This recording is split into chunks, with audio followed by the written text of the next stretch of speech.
Chris Brown was such a dope experience because again, like young, wild, free, traveled the world, like world tours.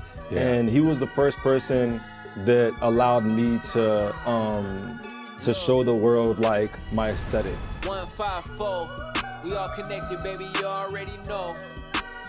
I'm talking 154, we bringing Africa around the whole globe. Ain't no place like home. Ain't no place like home. Ain't no place like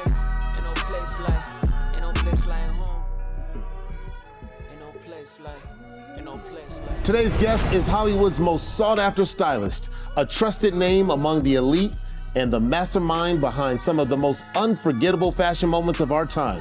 He's curated iconic looks for legends like Diana Ross, Stevie Wonder, and Beyonce, cementing his reputation as a true creative genius.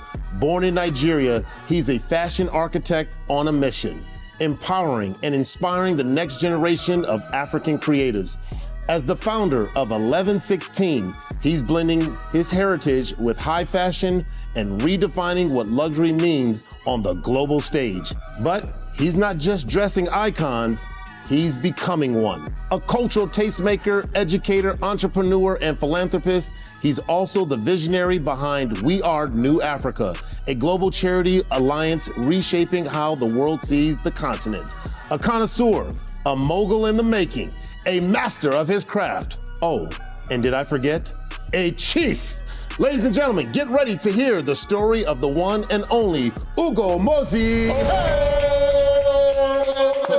What's up? What's up, man? My brother. Oh God, man. Oh God. Hey. We out here, what an intro. I'm like, who they talking about? We're talking about you. We're talking about, man. I was gonna take the accolades. Thank you.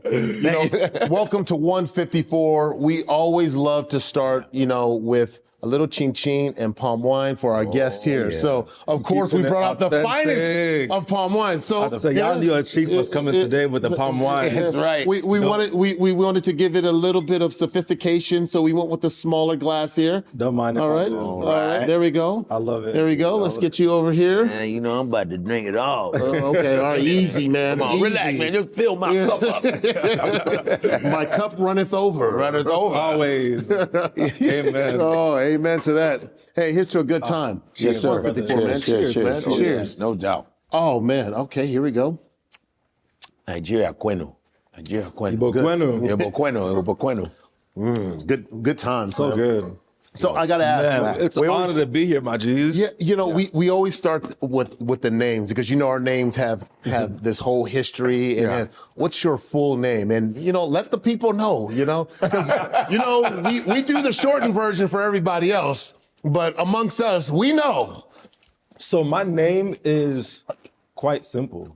Okay. Ugo is the full name, but my grandparents remix Ugo into so many different things. I've heard Ugochukwu, Ugonna, Ugochi, but on my birth certificate is Ugo Obinna Mozie. All right. Mozie. Okay. Yeah. So I did the American version. I did Mozie. No American There's names. Mozie. No American names here, just Ugo Obinna Mozie. Mozie. Okay. Yeah, all right. man. They should have our names in spelling bees. Impossible. Nobody. Spell Jabima Mila. He be like, And then the more south you go, the more impossible it gets. I dare you. and the champions of the spelling bees are the Indian kids. They be like, wait a minute. Spell that in a sentence. You can't. You can't. What does your name mean? So let's not forget Chief. It starts there. I come from a lineage of Ezes and Chiefs, and my great-grandfather, basically through our village tradition, the first sons in our lineage are chief by birth. So I'm the first child born to my grandparents' first grandchild. Oh, wow. And I'm also the firstborn of the firstborn in my family. So. So there must have, so you, not only the chief, because with that chief vibe comes a lot of pressure, especially in the Nigerian culture, like being the firstborn. What was that pressure like growing up? And how many siblings do you have? So I'm the first of 4. Okay. And it's crazy you say that because it's facts. You know, growing up, I think that I decided to release myself and put boundaries on that pressure when I turned like 30, 31. Yeah. Around that time, I'm like, you know what? Like, you know, there's tradition, there's ideologies, but then there's reality. You know what I mean? I feel like it's our responsibility and our duty to sometimes rewrite and teach our parents, you know, our lineage how to do this. In a respectful way. Yeah, right, respectful. right, Very, yeah, of yeah, course. yeah, You have to absolutely, come with respect. And for me, especially as, like, you guys gave me this responsibility, you guys gave me this title, like, I'm not gonna take it and just chill and just receive what you, like, I'm taking the authority. No doubt. And helping y'all fix whatever needs to be fixed. Yeah. So And I that's see- part of the role of not only being firstborn, but also being a chief. You know, especially for the people, you know, here in the States who may not have like that relationship. Like, what does that come with being a chief? And how do you hold that in, you know, back home? And how do you hold that title here and in what you do? I mean, ultimately, I define chief as leader, you know, and that word transcends through my career, my work, my life. Like, I'm the leader in my career and my business. Yeah. You know, as a creative, I've never really had a real 9-to-5 job. You know what I'm saying? Like, my first job, I interned at Virgin Records when I was 17 in the marketing department, and that was like my last real job. You know what I'm saying? So like, I've always kind of led my own path, been a trailblazer in the things I wanted to achieve. Yeah. And I think that's pretty much what a chief, you know, has to embody, is that fearless confidence. Yeah, and let's go back to the beginning, because I think the beginning is always cool to hear the origin story.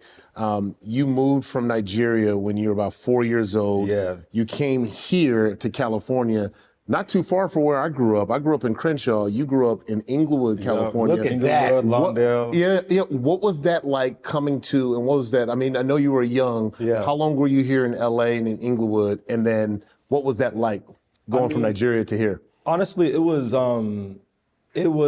a great transition. You know, my parents did a great job in protecting us and not letting us know that we were poor. Right, no, of course. You know what I'm saying? Like, I know. Like, I didn't realize what we were lacking, if we were lacking, until I was older. I'm like, damn, we were all living in that 2-bedroom house, all 8 of us. Yeah. Did it. We will manage. We managed. We will manage. That is the anthem. We will You know what I'm manage. saying? We had cousins, but I think LA is a great place because we had a very strong Nigerian community. Out here, I had That just helps. some cousins already. No doubt. And the school I went to, right? Like, What school did you go to? William Green Elementary. Okay. In Lawndale. In Lawndale. And so like when I went to that school, it was such a multicultural school. Like, I was in ESL classes learning English, but there was like Indian kids and Chinese kids. Yeah, and look at that. So I didn't, you know, it was normal to be different growing up in the state in LA. It wasn't until I was around 12, we moved to Texas. We already know. So you went from Houston. cultural change to another cultural change. You one of them special Negroes, aren't you? Bro. God dang it. That's Oh, what man. I was like, oh, this is America. Welcome, Okay. welcome. Well, you're going to have to drink out of that water fountain, buddy. Sorry Bro. about that. Well, because how old are you? How old are you? Now? Yeah. 34. 34. So, so he it was a different 34 in time. 2 months, but we call it 34. Okay, we call it 30. Okay, we call it Young as 34. You had something. Oh, yeah, oh, that's right, man. Man, I did have something for you, brother. Now, you're Igbo like me, or Igbos, right? So Igbo Kwenu. You're Igbo Kwenu. You only spoke I don't even Igbo. know what that means. You guys are It's like like a war, almost a war. It's like Black chant. Power. Black Okay, Power, okay, Igbo okay, Kwenu. Pretty much. You know, we just Niger Kwenu. Okay. Exactly. Boom. We all Kwenu, Nigerians. okay, Kwenu. Remember Kwenu, all right? Kwenu, okay, all right. I didn't mean to isolate you with that. I was just like, hold on, what I did it on purpose. I know you Yoruba. You be doing that Yoruba, so I wanted to straight up box him out. I was like, hold on, man. What y'all say, man? What was that? I was like, yo, Igbo bueno. It's a brotherhood up here. Oh, you know it is. Full Yeah. brotherhood. Trust. Oh, he's had Yorubas on here like that. Oh, remember the Yoruba? I was like, I'll be in there like, Right. wait till they get an Igbo. I'm gonna get you back. I got you. Say less. Okay, so yeah, you only spoke Igbo at home. Your parents only spoke Igbo to you at home. That's why you were able to learn. See, my parents, I grew up here. I was born here in Nebraska.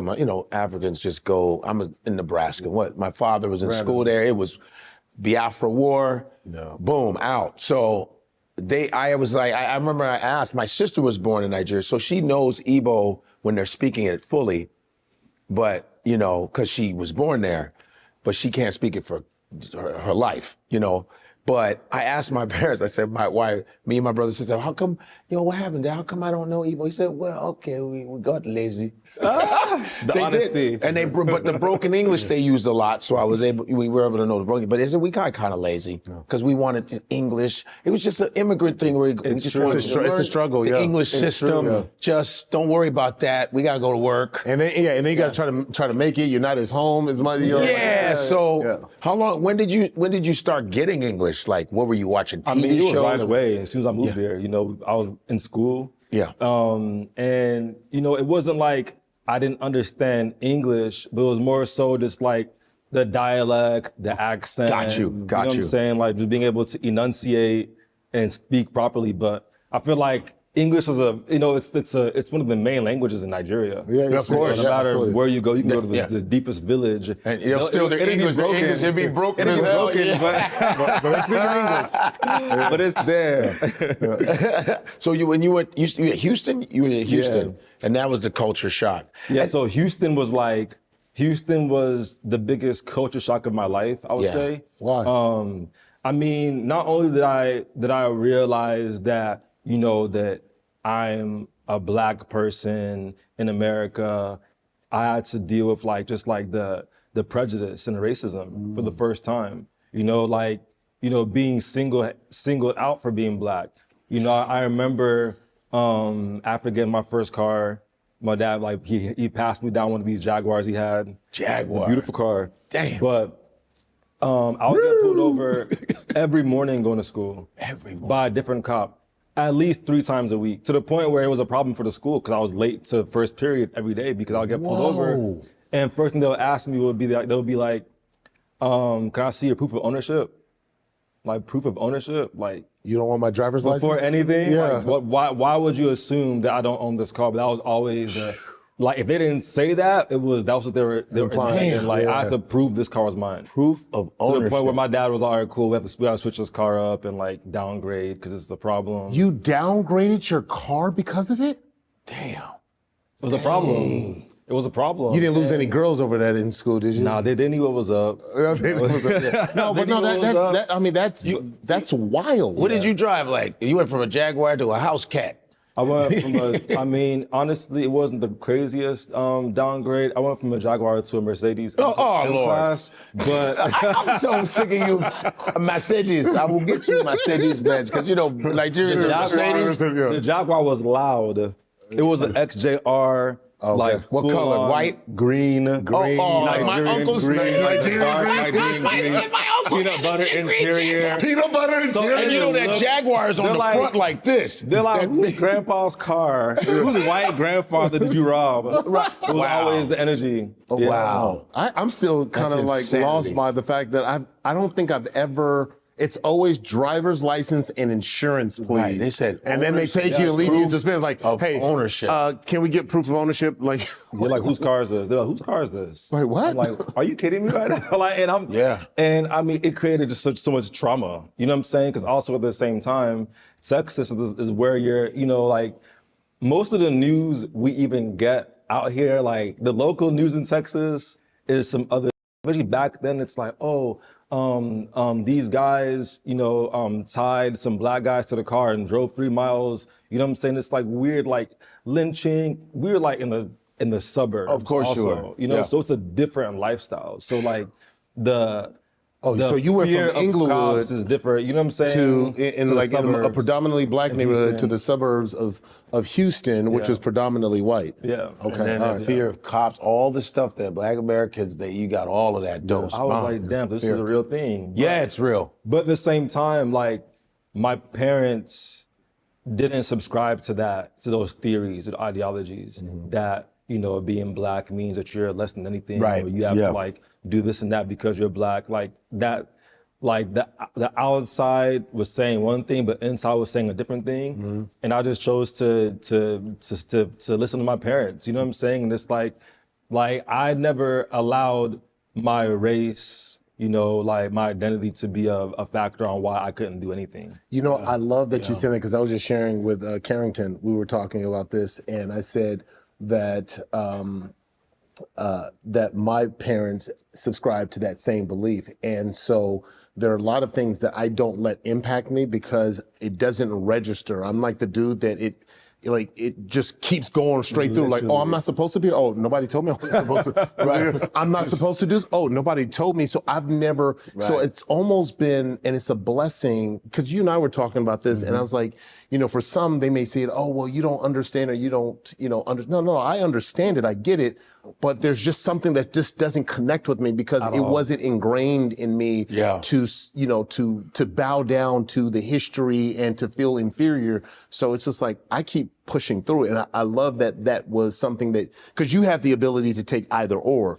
You could take like, hey, I'm supposed to be down, but you decided like I'm supposed to be up. Yeah, and I feel like it's also a Nigerian thing too. I find that there's a certain level of like confidence in self that you inherit as a Nigerian, and I think it has a lot to do with like the population.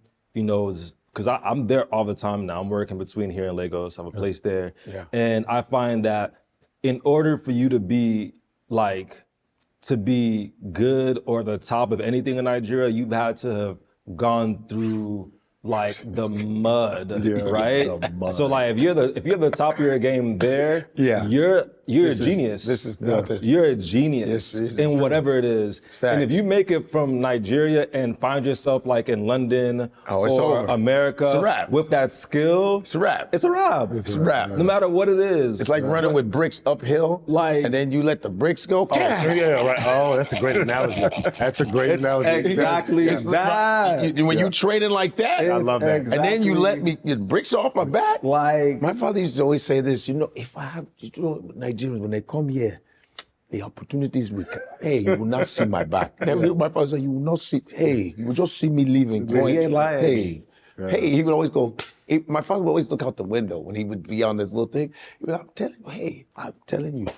That point resonates with me because as an athlete, like I remember when I was training for the 40-yard dash in the NFL, and part of it was doing resistant training. And resistant training is, you're running as fast as you can with the resistance or with Something weight. dragging you. And then once they take that weight off, the turnover speed. Like and a you think about that catapult. in real life, like sometimes going through the mud is what helps you accelerate. But so many times people try to pass the mud. Like, I don't want to step through the mud. And I'm just now making that connection. Like, But that's why you need that. We excel because a lot of the people that do run the work, they've never been through the goddamn mud. Yeah. So they've always had it easy. So when it's like a boxer who's been fighting underground, and you know what I mean? Yeah. And the champ didn't really go through a lot. Right. And then that bell rings and he gets that first jab, bang. You're like, oh, this dude's hungry. Yeah. You know what I've been through? It's true. And that's how muscles grow. It's through resistance and endurance. You know what I mean? Yeah. And so that's why what you were saying, because we all because we know we've had those speeches. Yeah. My father used to say, "We have the same brain as they say. We all have the same brain. You can't."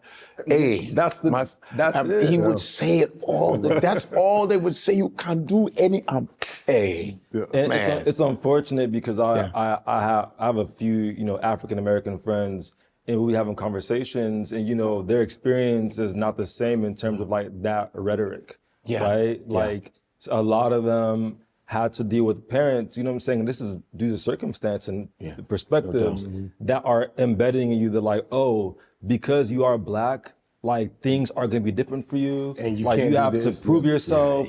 You have to, be non-threatening in these places. Like, and these are things that come from like, experiences from back in the day. Like it's civil rights and generational slavery. trauma that gets passed down on and on. And obviously, since, we obviously empathize with that, like, knowing the history here in America and how that gets passed down. But at some point, somebody has to break the cycle. The cycle, Damn break right. the generational curse It's about, facts.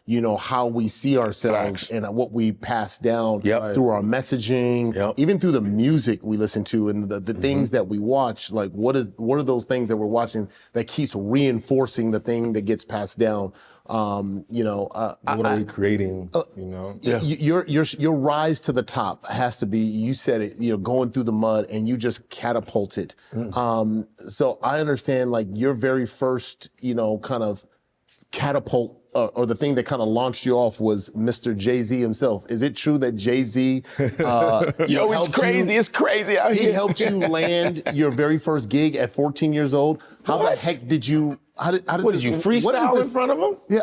What was this? So there was this a modeling like fashion tour happening in New York and in Miami. And it was like a bunch of urban brands like South Pole, Rockaware. Oh, Sean I remember John. all of those. Those were the shit. It was like Carl multiple Kanai. group shows. Yeah. And this is crazy. So I remember, this is a story I've never even told ever before. Here we go. Breaking. This is Here we okay. go. Breaking it. Let me We're breaking it. Let me get a little something. Y'all ready? Before you break it. Let's go. So Ready? this is some of that like resilience we were speaking about. Like, when I was younger, I remember I used to always like just email all these people, like sending them my resume and headshots. Like, I want to be an actor. I want to be a model for your thing. Like, I was really just like in that entertainment bag. And this is like from 12 to like 15, 16. And I remember I would blow up the bad boy emails. I'm emailing like all these labels, like sign me for your fashion shows. And so there was a time when Paris Hilton, her sidekick leaked, right? Yeah. Oh, yeah. I remember the There was sidekick, the phone, the sidekick Something phone. happened when someone found her phone and leaked all her numbers and all her emails. And I don't know how I was like amongst the first to see that. And I saw Jay-Z's email in that leak. No, you didn't. I saw Jay-Z's email leak. And I emailed him directly right away. I was like, yo, my name is Ugo. I'm looking forward to, I don't know what I said. I said something, I sent some photos.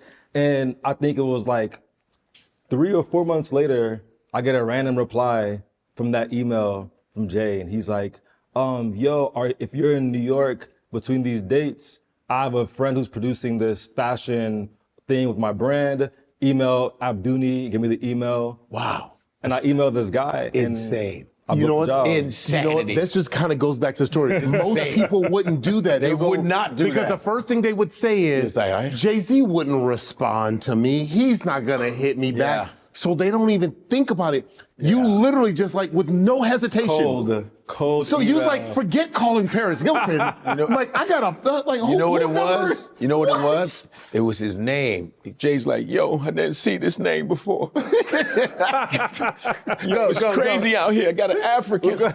Yo, Shaka Zulu. Yo, B, it's happening. Yo, I got somebody. I need you to come through. I want to connect. I always say one day, I'm gonna tell him the story. One day, I gotta tell him. Like, he probably has no clue. So you've never He must have absolutely no clue. With what you're doing now, Look, you better run it. that little piece, what he did, that was my first time going to New York.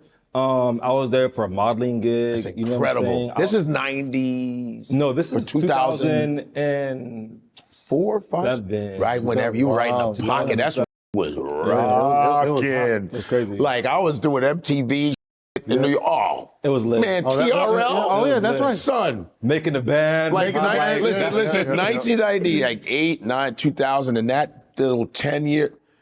God, it was just, everything was on point. Yeah. I mean, black fashion. It was a beautiful time. Everybody was, it was great. It was beautiful. So you ended up modeling for first. Wait, so you've not met Jay-Z yet? I've met him. You've met him. Yeah, Okay. I've met him. Like I've been to Gold Party a few times. But you never said anything to him? Nah, not this. It's the time. It never made sense. You know what I mean? It needs to be like a. It needs to be like a conversation. like an intimate It can't be like, oh, yo, sir, blah, blah, blah. Nah, it needs to be like a. One day, yeah. It would be crazy. Like, yeah, I actually remember that. I actually remember. How's my Jay-Z? Wait, what? Did you do Jay-Z? You sound like you. What was that? Dude, I didn't know you were doing that. Go on, do it. Ready? Go on. Yeah. Wait, do it. Yeah, I remember that. That's you. Yep. You sound like Akbar-Z. You said, why are you going? You gotta go like this. Yo, it's crazy. Yo, it's crazy. You still. How do you do that? I just. That was crazy. That was crazy. Okay, Shaq is a really good friend of mine, and Shaq will call me. Shaq will go, hey, Godfrey, I got an impersonation. I'm like, what is it, Shaq? Watch me, I'm gonna do Obama. The American people. I'm like, you sound like you. And he'll hang up, the phone up. But you do it again, do it again. Yeah, I just kind of do it, bro. Okay, here it is. I'll hear, okay. Here it is. Young Hov in the house is so You're necessary. you keep sounding like you. Go like this. Why you hating on me? Is that necessary? And he's still going. he stopped me like this. I think that's a good He was like Jay-Z, this. Oh, I just improved. You're on the right path. Yeah, I was on the right path. You're on the right path. Yeah, I even said, why you hating on me? Now Is watch me that switch up. necessary? Watch me, watch this. That was so bad. Wow. That was such a terrible, it was so bad. So I don't know why you continue. You're so bad. You're so terrible.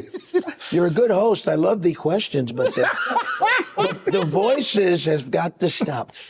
I know it's so bad. I'm not trying to be mean, but you gotta be quiet. Iconic. Oh my goodness. I just could always, a president. I could always Is do so it. hilarious. My uncles used to make me do it. He said, what was your first impersonation? Because my uncle's Emmanuel, and one of my favorite uncles come from Nigeria. Uncle Ima? Imam. He's like, do Muhammad Ali. Well, I'll give you $1. And so I'd be like, I'm fast, I'm pretty. I told you I should. I was 5 years old doing that. No. But I could always, even my brother is a good mimic too. My brother doesn't give a shit about entertainment, but he can mimic. Yeah. And your relatives are the first people you imitate. For sure. Because we're American kids and we're going, you hear what Daddy says? I don't want you going outside to ruffians. That is true, that is true. That was our first impersonation. We 100%. all Good would point. imitate our parents' accents. Absolutely. That's true. So you did the modeling thing. You did the modeling thing. Yeah. You did Sean John. You did, I think, Rockaware. You did some of those. I did Were some you on commercials. posters in New York City? Like, It wasn't posters. Fat Farm. bags? I mean, maybe it was after. I was only in New York for a week, but it was like we did fashion shows. It was like I remember we did a show at Macy's. We did like it was like a series of fashion shows. You were Urban. walking, doing the walk Yeah, stuff. runways. The runway stuff. Yeah. You had to be like, Is this what sparked your love for fashion? Did you know that you had the love for fashion before then, or this opportunity kind of sparked it? I would say that it was amongst the things. I think that working behind the scenes and modeling designers made me realize I did not want to do that. I was like, I didn't want to be the one wearing the clothes, and I wanted to be the one making it. I heard that. I was like, just from being on set and being in these production play spaces at an early age, I knew already I didn't want to be the one being told what to do. word. Yeah, Boss. that was just how I saw it. I was like, I wanted to be there, creating and putting the things together. Yeah. Right. And I was just like, I mean, I have style. Like I like, clothes. So that it sparked my interest in fashion. But I think that prior to then, I was already on the fashion path naturally. I think that moving from LA to Houston, especially, it put my style already outside the box. Wow. I was like, you know what I'm saying? Were they make fun of you when you would wear certain For things? sure. When'd you start For wearing? sure. Where'd you start wearing because you talking about high school stuff.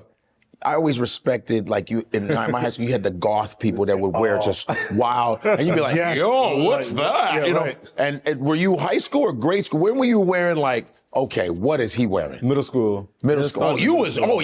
That's brave. So hold on, did you get teased? Because middle school's the worst. I didn't get teased because I was a good athlete. Okay. I was just cool. Yeah. You know what I'm saying? I was just I didn't care. Yeah. And I thought that everyone else was lame. Like coming from LA, I'm like, y'all wear cowboy boots. Like, what are you talking about? Like, you know what I'm saying? Like, it was like you don't have permission to judge me. Like, and I came from LA in a place where I had got signed to an agency, and I was doing like commercial modeling jobs. I did this like Hanes commercial, and I was like 12. So I'm already like, I'm feeling good about myself. Of course. And like I got ripped of my career to go to Houston because my dad's job. But so like being in Houston, I already had this confidence that was like, I'm like, y'all are whack. Like watch me do this. And so I think that confidence grew into influence, right? So when people started like, asking me like, oh, like where'd you get that shirt? Where'd you get those shoes? Like, I want that. And so like it started with my friend group. Like I would dress all my friends up in different ways, and we all pull up looking different. You know what I'm saying? Go to the mall. And that's the thing about, that's the thing big about, polos. I love that. That's the thing about fashion, like, because I'm into Rick Owens, I'm an Owens guy, but there's a concern. You and Usher, man, what's up with this? No, but I'm about Rick Owens, because my ex is like Rick Owens. She wears the wild dope. But that's the thing about fashion in general, just in general, because I love retro. I love 70s. I love the way black people looked in the 70s. And so I always like it when my friends go, oh, what is that? I go, good. That means you don't. That means you don't have one. Exactly. Yeah. When they go, what you wearing? Good. Means you don't have one.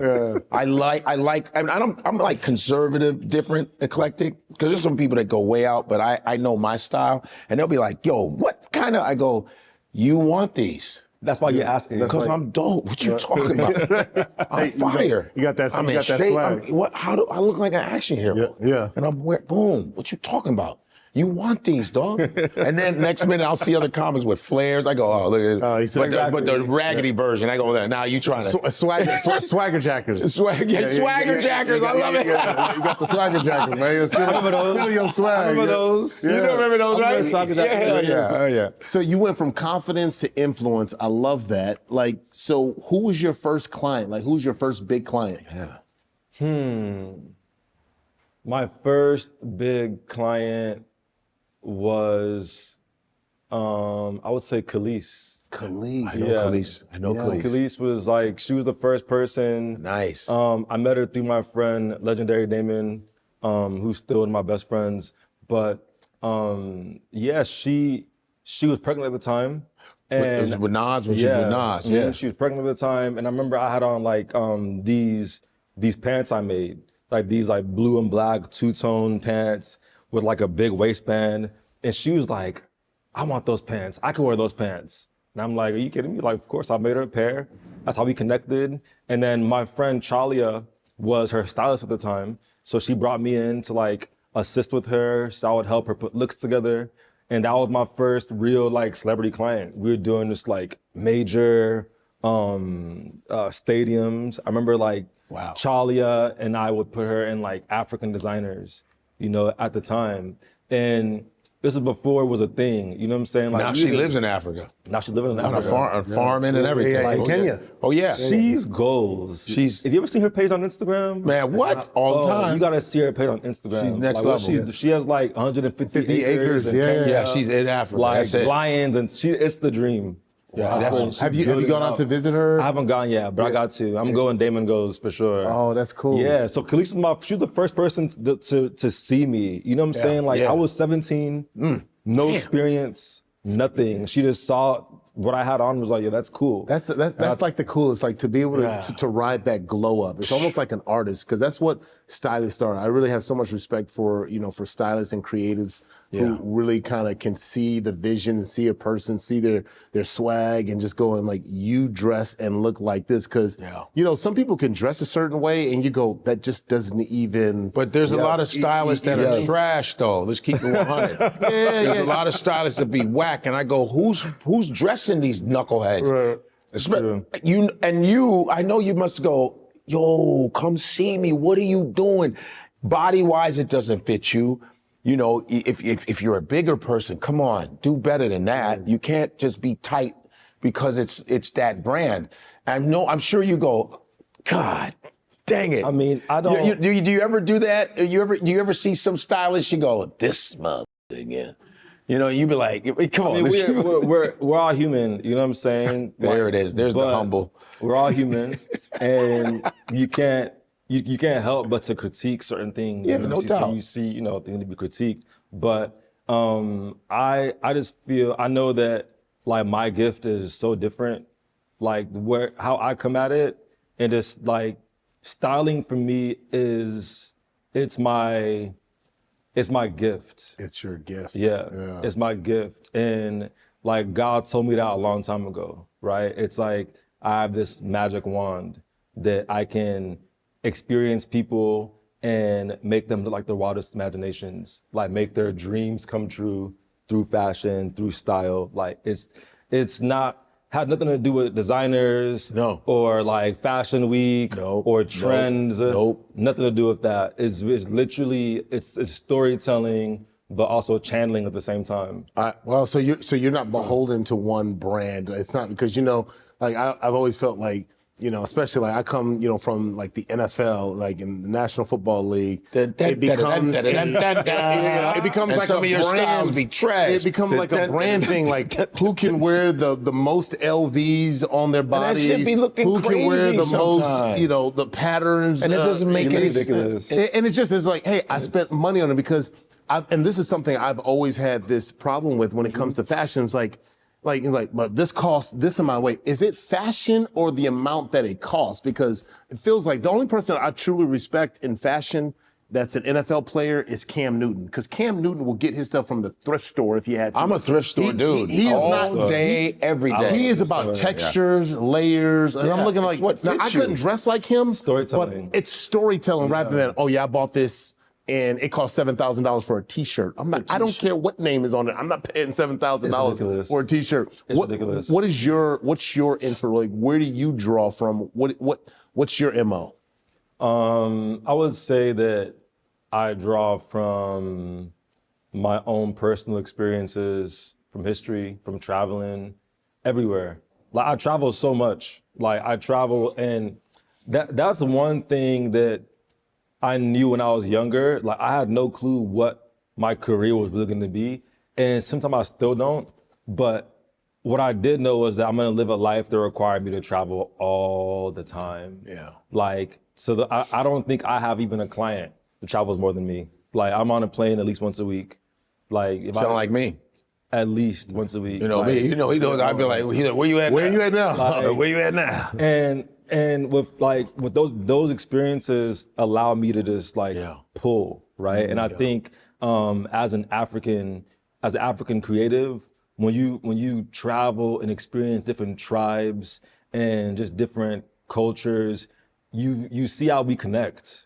You see how it it ties into Africa somewhere, somehow. You can see the through line. Yeah, like Asia, like the Middle East, like we're all connected. Oh, and they come from us. Like literally, they come from us. Period. Like literally. Period. And that's what inspires me to create, right? I love to create and tell stories that build that bridge. Yeah. Like I'm doing a presentation in Qatar next month during Fashion Trust, and I'm making a collection that defies and shows that the Middle What is it called? Fashion Trust? Fashion Trust. What is that? So it's like a nonprofit that is a conglomerate that so the advisory board is full of like the top people in fashion. Okay. The event, everyone goes from like Anna Wintour to like all the designers. Of course. Oh, wow. They're there, but it's an incubator for like young designers, right? I never heard of it. I'm just because I love fashion just in general. It's amazing. And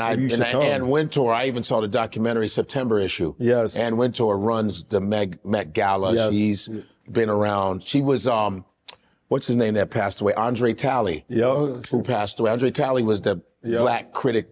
I saw his documentary. Editor at large. He's incredible. I saw his, and I was actually met him one time at Fashion Week in France years ago, but I was sleepy. My friend was a buyer for Yamamoto. Yeah, and so I was just tired because I hadn't slept. And so I saw Andre Talley's looking at me like this. The church judge? Yeah, I was like, damn, and I saw him looking at me, I was like, damn, Andre Talley is just like, over it. And Andre Talley came from the mud, and Andre Talley was one of the few black people that Anne went to. There were no black fashion critics. There's like the racism in fashion. Whoo! But I watch a lot of fashion documentaries from Yves Saint Laurent to Valentino to even Oswald Boateng. I was wondering if you were a fan of Oswald. He's a good friend of mine. I love Oswald. Oswald Boateng, I love African Oswald. brother. Yes, Ghanaian. His suit, he's so cold, and he's dressed up a lot of celebrities. That's why you reminded me of Oswald. Oswald is a man. Boateng, you gotta look him up. I'll take it. So let's do the roll call because this is pretty cool. Like to make those kind of connections. Let's do roll call because you've dressed some pretty prominent people. Let's start with Teyana Taylor. I mean, like, damn, Teyana was fun. Yeah, what made her fun? She was fun because we were both so young and just down. We were experimenting, right? Like I would call her and she would just pull up and we just like play dress up. I remember one time we did a shoot. I booked up her campaign for this jewelry brand called Nous Sommes, and we shot the campaign and I put her in this dress that was like, and it was like, she was like tomboy Teyana. It was like, I don't think we ever even seen her in a dress until like that moment. Right. Like so we put her in this dress and it was just like bodycon, like super long. And that would end up being like one of the strongest images in the campaign. But I remember Kanye saw it and he loved that look so much that we did with her. He hit me and he was like, yo, we need that to be the, like her vibe for the tour. So they end up like kind of using like that image that Teyana and I created to like have her like as her aesthetic for the tour. So that was, she was, and ever since then we just been cool. Like that's amazing. That's so cool, and that probably jumped off some other big ones. Roll call. Chris Brown, like talk about. I mean, C Breezy, baby, C Breezy. I mean, they go now. Come on now, talk about it. Chris Brown was such a dope experience because again, like young, wild, free, traveled the world, like world tours, and he was the first person that allowed me to show the world like my aesthetic, right? Like he was like the muse, right? Like he allowed me to just fully tell these stories with his look. And, Chris was just down for it. He was down for it. And it was at the time when, super, super height of his career, like a lot of controversy and media and just like a lot of things happening, a lot of noise. But I was able to use fashion and style to just like kind of calm the energy and just like change the narrative, like by the places we were going to, like the Met Gala, and just like we were able to really just reintroduce him like through fashion and through style. So you're almost, most people go hire like an Olivia Pope for crisis management. We just go get, we just go get Ugo. It's like, hey, like, don't worry. Help! Ugo! I'm gonna dress you to make everybody kind of calm down and kind of teamwork. Teamwork. No, but it's cool. So I got to put this on you, man, because I got to ask. First off, props to Chris Brown because I was, I've been watching his stuff on social. Obviously always been a big fan, but he had Usher recently come up on stage with him and just kind of gave props to Usher. And so many people have been trying to put Usher and Chris Brown. And he was like, I won't go there. Like, I just won't go there. It's like I give respect to this dude. He gives respect to Mike. But I got to ask you this question because I'm very, very passionate about this. If you know me, you know I'm passionate about this. Is Chris Brown this generation Michael Jackson? No. No one's Michael Jackson. Thank you. Okay. No one's Michael Jackson, but Chris Brown is arguably the greatest entertainer right now. No doubt. That's facts. Yeah. I take that answer. That's facts. You know what? Because you and I were going to get into a fight. I love the way you sat there. You looked up and go, hold on. Because if you would have said something, that was the right answer. If you would have said he is, I was like, Shimon. Michael is my number one. Yeah, same here. Michael's my number one. Same here. It's like, what would Michael do? It's for me. You're right. People like we get into Mike Jackson because I had a video where I ranted about because they did this. I remember when you did this video. And it went viral, 5 million. It went so viral. They were like, that thing you did about Mike. I said, because I saw Mike in concert. Yeah. Wow. When I was a kid. Yeah, me and my brother. So to see, you don't see Michael Jackson in concert. Right. Wow. He was that big where you would see him on TV. And, and I broke it down. I said, you're not understanding Mike's breadth of talent. He was famous at 10. He was huge at 5. Actually, at 5. He was he started, he was singing, dancing in Gary, Indiana, 5, 6, touring 7. the world, 10, but yeah. when he was really getting raw, 10 years old on the Ed Sullivan Show, dog. He was a lead singer at 10. Yeah. And then you're talking about the Jackson 5. It was a black boy band and girls were screaming. So you think about the effect, these handsome kids with afros. Yep. And then you had the Osmond. Then they started making offshoots, like the Osmond family. They had the Silver. They were trying to battle the Jacksons. Right. And the Jacksons were just The Jacksons were just knocking them out. knocking them out. And then we're not talking about Jackson 5, but then the Jacksons, when they were in teenagers, there was the Jacksons and that era. Yeah. So Michael was cold at 9, 10, all the way to when he passed away. His whole life. And then they used to, every video he did, it was a world premiere. Yes. I'm talking about music video. They would stop TV shows. World premiere. World goddamn Yeah, right, premiere. right. And then, remember MTV back in the 80s, they were like, there's a very good interview with David Bowie asking them, why don't you have black artists on in the daytime? Mm-hmm. And they're like, well, we don't think that. Anyway, Michael Jackson was like, I'd like to be on MTV. You can't believe this. And they said, well, we can't have you because you're black. Just because Michael Jackson. Yep. And then Michael's representative said, what we're going to do is we're going to pull all our artists off of MTV if you don't let Mike get on there. Yeah. And when Mike got on there, it was done. It changed everything. Nobody wanted to see anything but Mike. You're right. Mike was the coldest. So Mike is at a level.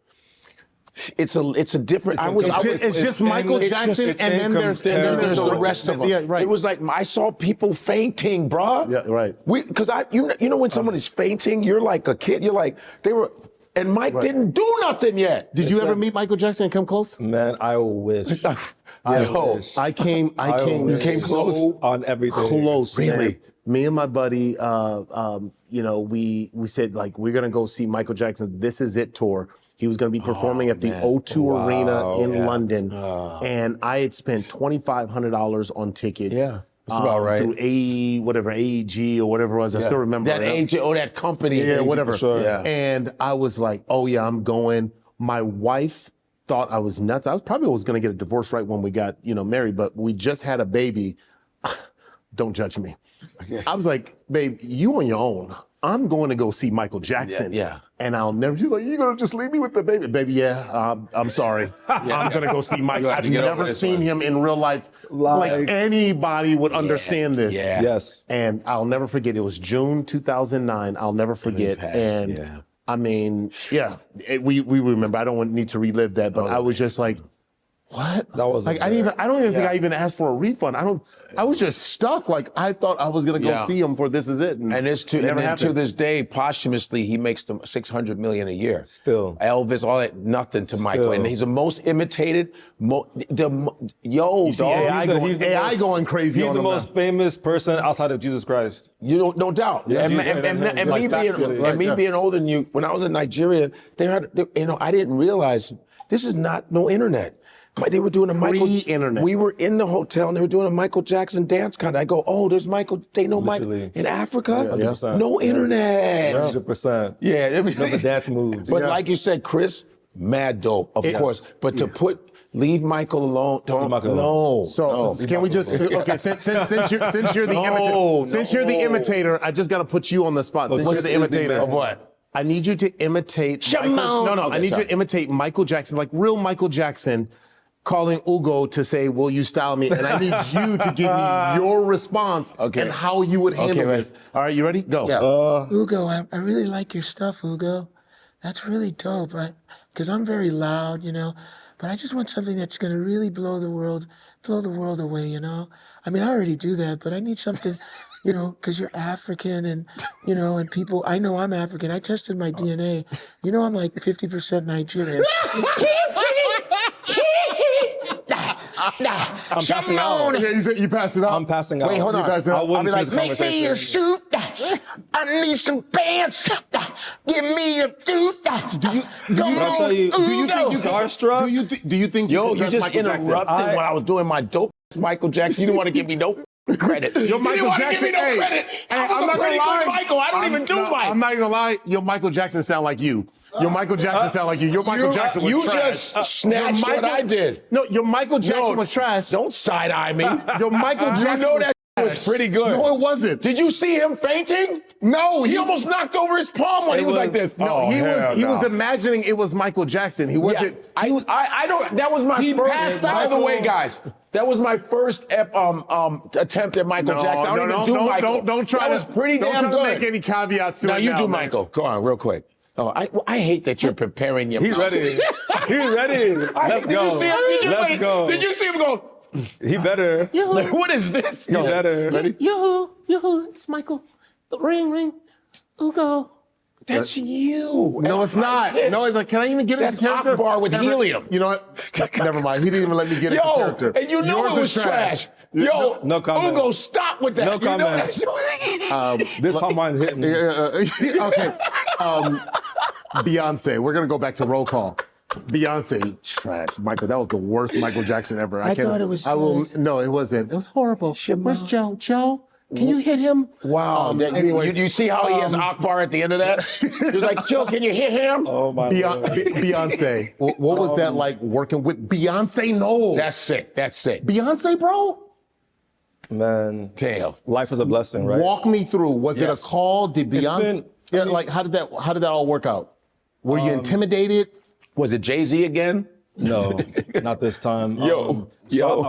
She's been such an amazing supporter of like my endeavors and my career for a long time. That's awesome.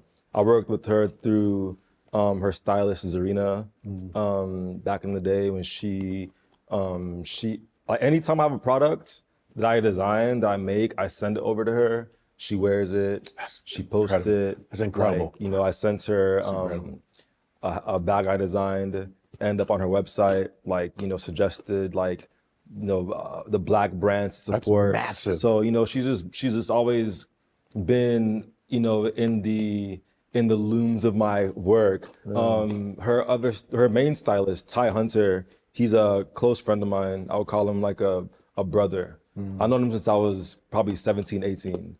And he's always just like kept me in the loop.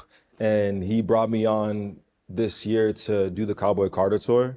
He had me come and he gave me full freedom. He was like, this is like the vibe, send in sketches and we'll see how it goes. I made sketches, sent them all in. He was like, all right, these are great. And next thing I know, I see like Blue Ivy in my look, like back to back to back. I made her like 4 outfits and she wore them throughout the concerts, throughout the shows, like opening. That's just, that must. So it paid off living in Houston. You had a little bit of that Houston inspiration. You know what I'm saying? Yeah. It has made it so natural. Cause I think that like being able to create work that's like Southern, that Western touch, but then also African. I love that. Most people now, like they come to me when they're hiring me, they know that they're getting like a touch of culture. Yeah. Like they want like that high end African touch. And like for that to be my aesthetic or like my go-to thing, like, that's all I want. It's like, like to be associated with African luxury is the goal. Yeah, so when you're dressing, because I've often wondered, because the way fashion is, when you're dressing somebody like a Blue Ivy, how much consideration go into the fact, in keeping their innocence, especially for like a preteen? Like, do you factor that into how you dress? And did you have to talk to Jay-Z about and get permission, or they just kind of trust the process? I mean, again, it's like I said, it's that channeling, right? Like you have to channel and tell the right story, right? When you're telling the story of a 13, 12-year-old, like you have to consider that. And I also have 2 younger sisters myself, I grew up dressing my little sisters and helping them around the house. And so I understand the fragility and how sensitive it is at that time on how they look, right? Yeah. Like she wants to she wants to feel cool and feel a little grown, but you're not grown at all. Right. At all. So, Right. so I had to be very sensitive on this, like how the skin is shown, Yeah, definitely. With the movements, like how the clothes hug the body, where it's holding, what's being covered, like all those details are for sure intentional. Yeah, let's talk about, because this is really important, because I think about Kanye West and the way his daughters dress. Kanye was he went viral for saying that that Kim Kardashian and their daughter Northwest were wearing grown-up clothes.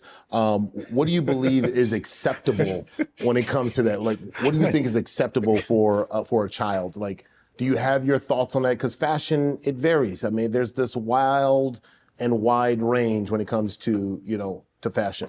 I feel like everything is a conversation and a story. When you're getting dressed in the morning, like when you chose that shirt or when you chose those pants and that shoe, you knew what you were trying to say and what you hope people would receive from that, right? You want people to know that you're not afraid to wear color. You want people to know that you're a bold person. You know what I'm saying? You want people to know that like you're cultured. That's why you wear that shirt, right? So when you're dressing a child up and you're, putting a child in a tank top that's like showing like their belly, like what's the intention? Like what do you think people are going to see and feel when they say that? Like, obviously, we all want to be people that don't care how people think, you know what I'm saying? And be people who do what they feel unapologetically. But the reality is people are going to address you how you're dressed. Period. People are going to address you like you are dressed. The hood. That's the reality. Wow, That's I my love dad. that. My dad always said, the hood makes the monk. You understand? The hood makes the monk. So the way you dress, they will just treat you. My father used to say, the hood, he would just say, certainly, the hood makes the monk. I'm gonna steal both of those. The hood makes the monk. Yeah, and my the father way would- the way you dress is the way people will address you. Because I have this thing you being from LA, sorry, you being from LA. LA, and gang-ridden Chicago, gang-ridden LA, dressing was very, very particular. Because you got to, colors-wise, you go, okay, there's red and blue. We had black, we had the Disciples with black and blue. There was the Vice Lords, gold. They took all the cool colors. Oh my God, I can't. What about pastels? Can you take those? You be like this, hey man, why you wearing that? I go, I like this color, it's basic color. They took all the crayon colors, the basic 8-pack. I said, why couldn't you be fuchsia, the fuchsia gang? But and in Chicago, the way we wore our hats, because I played baseball, so if you had your hat cocked to the left, you was Vice Lord. To the right, you was Folks. You was pitch. Oh, I'm telling you the truth. So we would make sure our hats were straight. Wow. We were very conscious of what and my father would be like, don't be, and when you see my part, I always had one part. My father said, if you have too much, then the police will just, my father always said, the police will just throw you in jail because they think you're in a gang. Yeah. And because If you do too much. if you do too much, so it's always about, that's where the simplicity, but yet eclectic came from. Because my parents were very, you had African dress, but then my mother we loved retro from like the 70s. Like, I grew up on Soul Train where I'm that dude. Yeah. I watched Jim Brown and Richard Roundtree, these brothers, strong brothers wearing flares and like, that's why I loved thrift stores, because I grew up around thrift stores. So I could get a nice shirt for $10, but it looked high on me. That you see nowhere else. You see no nowhere one else got. No one else got it because I was in the thrift stopped store. making them or I was in the whatever, thrift store 3 hours going, Literally. damn, right? Because you Like, got to damn, really stained. search, right? yeah, man. Oh yeah, man. Because when it comes to fashion, like what you guys were talking about, the hood makes the monk. Like I know, like especially in a Nigerian household, like very, very conservative. In the way we see the world, the way we dress, and all that. And now it's like being a father of 2 daughters, and the pressure that the society puts around them. I'm literally going to go home and tell my kids exactly what you said, and I'm going to say Ugo said this, like, And then you show her, so you'll believe me. but you got to show her who he dressed too. That Oh was yeah, the right. inspiration. To give them, to give, Beyond, right. And they go, yes. oh, really? Because I see some of these girls that they go to school with, and Yeah, these kids are young. They're 12 years old, and their parents are letting them out of man. the house with half of the bottom That's of not their- even I'm fashion like- at some point. I'm like, what It's is not this? fashion. That's It's not just Why is your storytelling. You have to think Your about story- it. but you know what? Like, what are you doing? Who are you doing that for? You're right, because every single one of us, when we put something on, whether we say it audibly or we say it internally, like I think back to when I was a kid, get like, ooh, I'm gonna kill him with this. Ooh, I'm gonna put gonna this. F him up. Yeah, this is gonna mess him. Right? Like you're already telling the story, like, oh, wait till they see these. You lay it down walk like- a different way, you lay it down, and you're you like, So it's very intentional. What you wore wasn't just like, oh, I just threw these on. Like it was very intentional. Even if it's like lazy, like I just want to be chill. But you Like, I'm still just- have an like- intention. Like for example, if I'm going on a date or I'm going out to like a club and that night I'm trying to like really find some girls or whatever, I'm gonna probably wear a shirt that's tighter. Right. Yeah. I'm gonna digress and pivot from there. Because I want to get back to roll calling, because you have an interesting resume of the names. Met Gala, everybody. I still want to go to the Met Gala. Yeah, me too. I want to Damn, be how do you invited. get in there? We gotta pull up. Yeah. No, really? Yeah, Nigerian I'm coming. pull up. I'm coming to you. You have an entourage? Can we come with you? Yeah.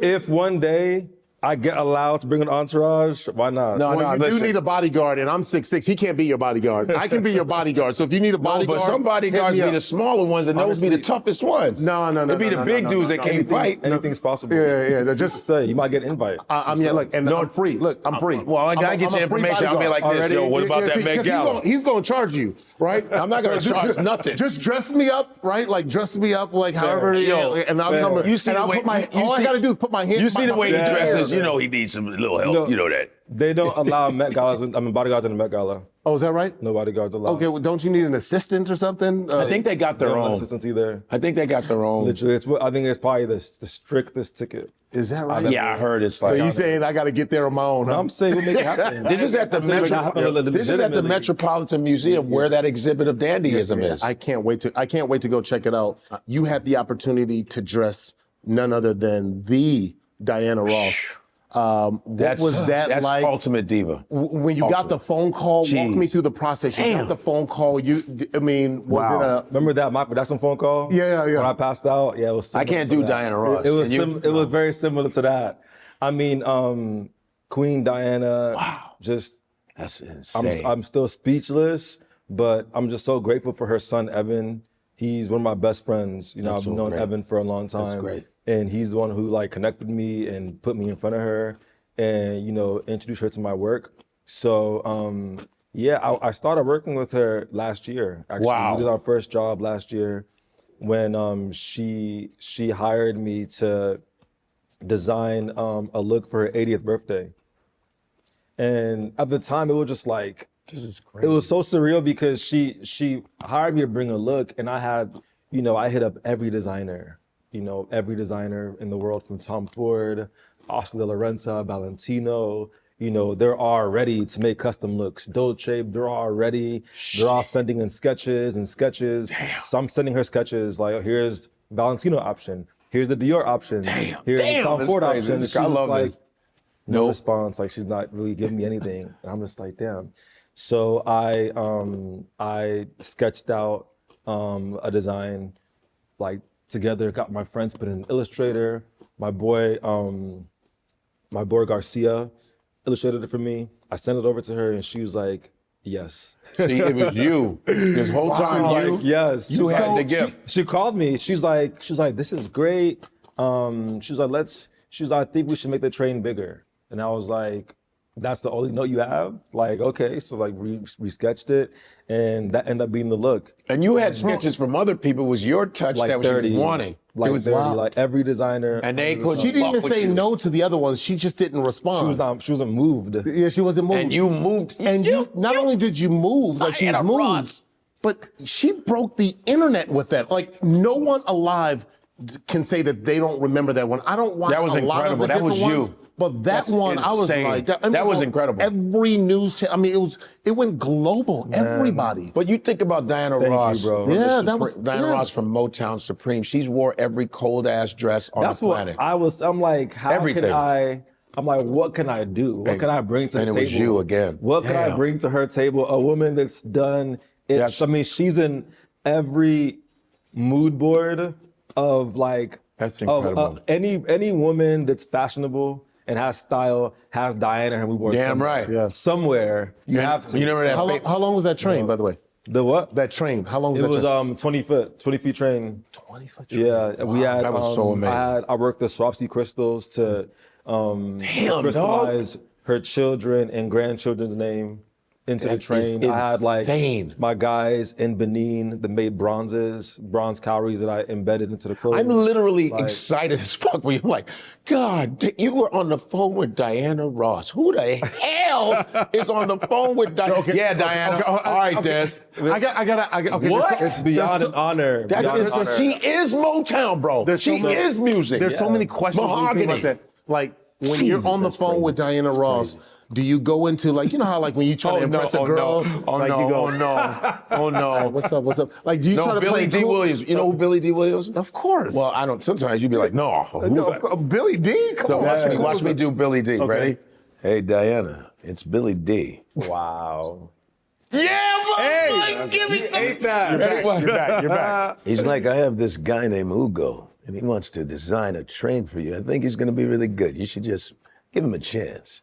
Yo, Yeah, can I get the Colt 45 though? I just did Billy D. That was my first time doing it. Now your turn. You're doing it. No, I don't have No, Billy no, D. come on. I don't have. No, I don't have Akbar, Billy D. you sat up there and tried to do your voice for all the other ones. Michael Jackson. Now do Billy. You can do Billy. You have a deep voice. No, I don't have Billy D. Try, I don't have come on. I don't have Billy D. I have James Earl Jones, but that's different. No, you don't. All right, okay. No, you don't. Ready?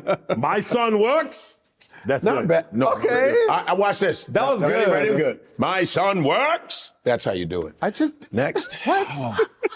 What? He's like, I want you and Akeem to That- go to that the was- Waldorf Astoria. Okay, Yo. hold on, Hey, hold on. how'd you That's like that? my movie. But real quick, Like, made from all time. I've always wanted this with the dresses, like from the Met Gala and from what do the people who wear these beautiful dresses, what do they do with it afterwards? Because you can never Archives. wear it again, right? Archives. Oh, Well, so what does that mean? Archives? Do they have like a special mean, archive like- closet?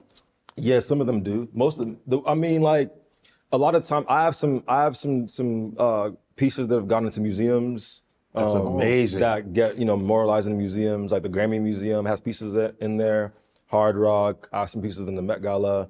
But yeah, a lot of time when it's like a moment, it gets memorialized. So What's I in the did- Hard Rock? I'm sorry, what's in Hard I go to Hard Rock. I perform in Cleveland, so I'll go to the Hard Rock. So the Hard Rock. Oh, no, I'm sorry.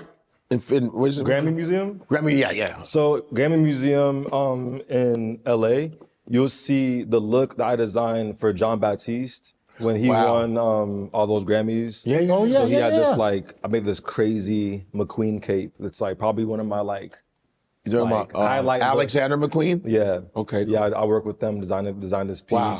Wow. And it's in the museum right now. So you'll see it there if you ever go there. Yeah. Yeah. You know Alexander McQueen? Yeah, I wear his shoes.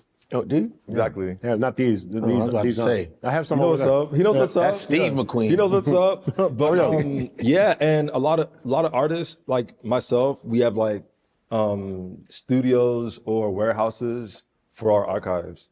That's great. Yeah, like That's awesome. Diana's is ridiculous. That's in that Can't even- she you raised can't even Michael. begin She to- raised Michael. Like that's Oh, yes. Michael. That's your connection to Michael Jackson. You know that, right? Right, That's- that's- when there's certain people that I've worked with that kind of like it gives me my Jackson satisfaction, like that Motown The Jackson satisfaction. I like that. Like growing up, like He's so smooth, dog. Motown the Jackson was- satisfaction. like that was like the epitome of like a music label. Yeah. The epitome of like the structure of management for artists in general. Yeah. Like what Berry Gordy did, like with that label is like it's the mood board for like artist development for everybody. Still, like Mickey Mouse Club, they all were molded from what Motown did, Yeah. right? Like the assembly line he created. of course. So like growing up as an adult, when I get like hired to work with like Stevie Wonder,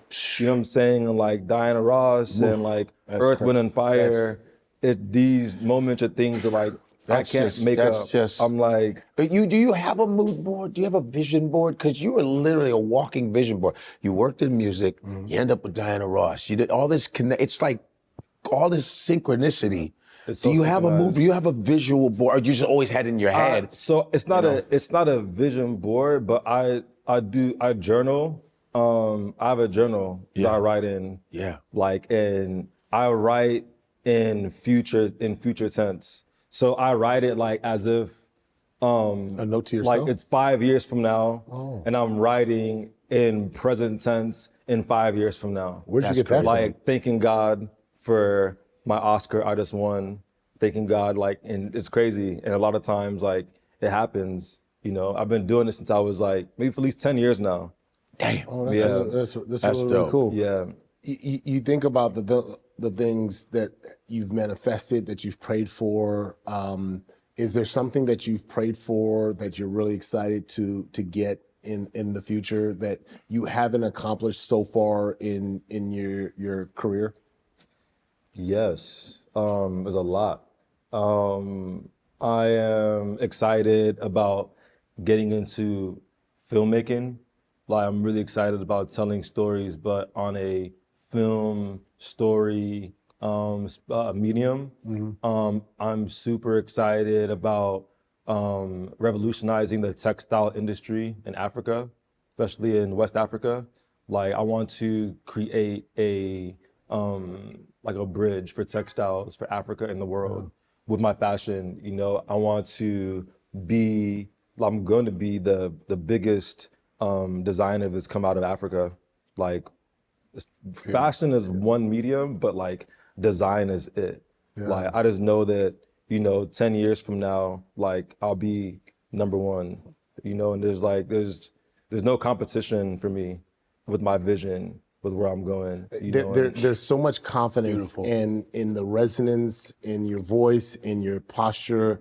I believe you when you say that, and you know that's led you to starting your own company.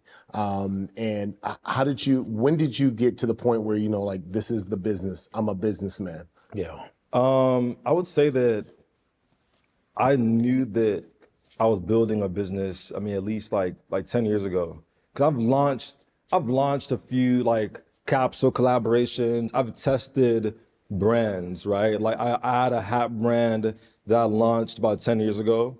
And this was like with like no experience in commerce and like sales. I was like, you know what? Like, I like fedora hats. Let's do a fedora hat brand. Like, Bieber loves my hats. So I had Bieber as my muse. So he was like just wearing them all the time, posting it, like talking about how dope my hats were. It's crazy. From there it was like, you know, like Michael B. Jordan, Floyd Mayweather, Beyonce, Gabriel Union, like everyone was just like rocking these hats, right? And that was my affirmation that I can make things that people want, right? And from then I was like, you know what, like, I know what people want, but I have to be very intentional and just like very mindful on how I put things out, how I release things. I know that I have the influence to make something hot, right? Like, I know I can take this palm wine bottle, and I know I have the right clients and people in my network that can be like, yo, you guys all post this, rock this, and it will be hot. Like, it will be that item. I've done it with fashion, done it with clothes, but it wasn't until 2 years ago that I decided that it's time to build like my own brand. 1116. Right? 1116. What does 1116 mean? 1116 is my angel numbers. It's your angel number. It means a few things. So my great grandfather from Nimo, Anambra, Nigeria, he lived to be 116 years old when he died. Wow. And I was born November 16th. That's 11/16. crazy. That's insane. I was like his favorite grandchild. Like, him and I were like this. And when he died, we became even closer. Like, we speak every day. You know, he's my. You talked my to guy. somebody that was 116 years old? I mean, that's when he died. But he died when I was like maybe like 6, 7. Wow. So you talk to, I've just Knew him. Wow. 106. Dang. He died peacefully in his sleep, you know, in front of his family when he was ready. Would you want to live to 116? Damn, that's a long ass time. to be in A this, century and a teenager. to be in this wild world. I don't know if I'm gonna see 116, but I'm gonna see 100 at least. That's my goal. But 116, I'll that see means 100. you had let's say you had 105. That's how. And then you check your contacts and everybody gone. You trying to call some people, like, they all dead. I'm trying to meet Imagine Your being kids are 105 dead. and having 10 more years after that. Yeah, and you gotta like meet up with new people. Hey, I ain't got nobody in my everybody's dead. Can you give me a number? Just call you. How old are you? I'm 107. Wow. I just want somebody to talk. Everybody's dead. Everybody's dead. You 107, everybody's gone. Yeah. You try to call everybody. All you hear is their voicemail, but they're dead. Yeah. Everyone's gone. Right. Everyone you've ever The number you have reached is used by a living person. There probably won't even be phone numbers anymore. You had an opportunity to dress Shaboozey. Like, I mean, this is Nigeria's finest. I had a chance to meet him in Cannes, in France, and it was just like, yo, man, like, first off, a Nigerian singer, country singer, and he's just so cool. His swag. What was that like? You know, dressing Shaboozey. A lot of people don't even know Shaboozey's Nigerian, right? Yeah, beautiful. Shaboozey, Chibueze. Yes, actually his name, his Nigerian name, but he's someone he's been in my radar since he came out. Yeah. Right. I love somebody that's just different. Yeah. You know what I mean? It reminded me a lot of just like also being Nigerian in Texas. So that was our connection. But his stylist, Anastasia, she's super dope. She's been working with him for a long time. I had this outfit on that I wore to the Saudi Fashion Awards this year. And she DM'd me and she was like, yo, this look you wore would be dope for Shaboozey. Could we make him an outfit, blah, blah. And that's kind of how it happened. And like 2 weeks later, BET Awards, head to toe. Jesus. 11, 16. Man. Yo, son, that also broke the internet, man. you killing it, man. Everybody was talking about this. Like, so you know how like you get ready for school and you go like, oh man, like this is for me. This is my simple form of fashion. Ooh, I'm gonna get them with this. When you are styling somebody like Shaboozey, do you go, ooh, this one gonna break the internet? Do you know like it's gonna break the internet? 9 times out of 10 I do. Yeah. Yeah. I mean, you may not break the internet, but wherever I dress you, that you're going to, you'll be the best dressed that night in that room. That's for sure. Do you have signature things that is uniquely you? Like people go, that's his look. You know, there's some that will have to write their names everywhere and they have to have a pattern. What's your signature look? Or is it so unique and so different and eclectic that it's hard to put a...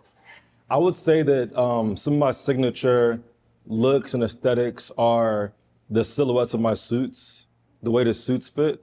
Like there's a certain tailoring that I do with the waist and the shoulder. There's always gonna be like a militant kind of cut.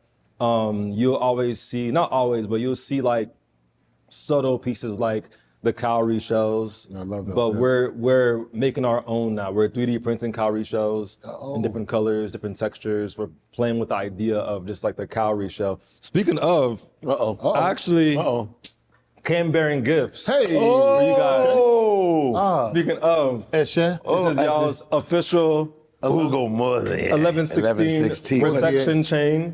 Ugo. You can wear it on your bag, on your wallet. Whoa. You know, it's like Dog, this is no joke. Yo, so I could wear it like on the jeans, like kind of. So if I just stood up like this, I got you. Okay, yeah. Let me show you. Okay. So on the belt loop, just put one right there. Oh, that's fire. On this side. Oh yeah. pocket You actually made one of these for Shaboozey, didn't you? I sure did. Yeah. I see. Oh, there you go. Hey, Locked in. this is when you gotta just go ahead and for no reason just tuck your shirt in like this. Why you got your shirt tucked in like this? Be like this. Yo, what's good, man? Yo, Yeah, you can hook it to your suit, blazers. Oh, wow, That's what I do this is too. dope. So that one right there is a chief head. I know you know that Igbo red hat, that red cap. Yeah. Oh, yeah. Look at that. That was an Igbo chief, and yours is a... Kind of look like you too. Kind of look like you. It's a portrait. Man, that's Oh me, man, thank dog. you so much, man. This is clean, doubt, man. Oh, no doubt. I'm rocking this with everything, Bro, I'm rocking this. I feel like I promise, I'm rocking this with everything. Yeah, whenever I wear jeans, I'm wearing. You gonna rock with everything? I can wear this with a suit too, huh? 100%. People will compliment you. That's for sure. Oh man! Oh, wait That's till. for sure. So Ooh, it's I like can't wait so to you set up my connect it next to outfit. belt loop, to your belt loop. Your belt lube, you can connect it to your bag. Yeah, because this used to be currency in Ghana. Yup, This West yeah, Africa. yeah. I remember yeah. that's the very first country I ever went to. Look at Was this. Accra. I went to Accra, Ghana, and I remember learning that this used to be like Yes. you know the So currency. now it's a symbol for like abundance and Yeah, protection. I'm gonna have that. You know what Amen. I'm saying? Like, Amen. attract that money. Yeah. Attract You know that what I'm saying? money. Come on, please. But yeah, so like that, This is beautiful. that's, you know, this is it's a staple of our brand. Yeah. You're gonna see the calories elevate and transform throughout the brand. We're working with bronze makers in Benin. Okay. So you'll see like a lot of this bronze artwork. Oh, they were like, Our buttons, like throughout the collection. they had a big bronze there back in the day in Benin. It was huge a back big loop. ancient. They were robbed. and they were robbed. And Stolen, they're trying yeah, to, by the they're British. like reluctantly giving stuff back. To We'll the give you Africans. one piece back. One piece. Here's one.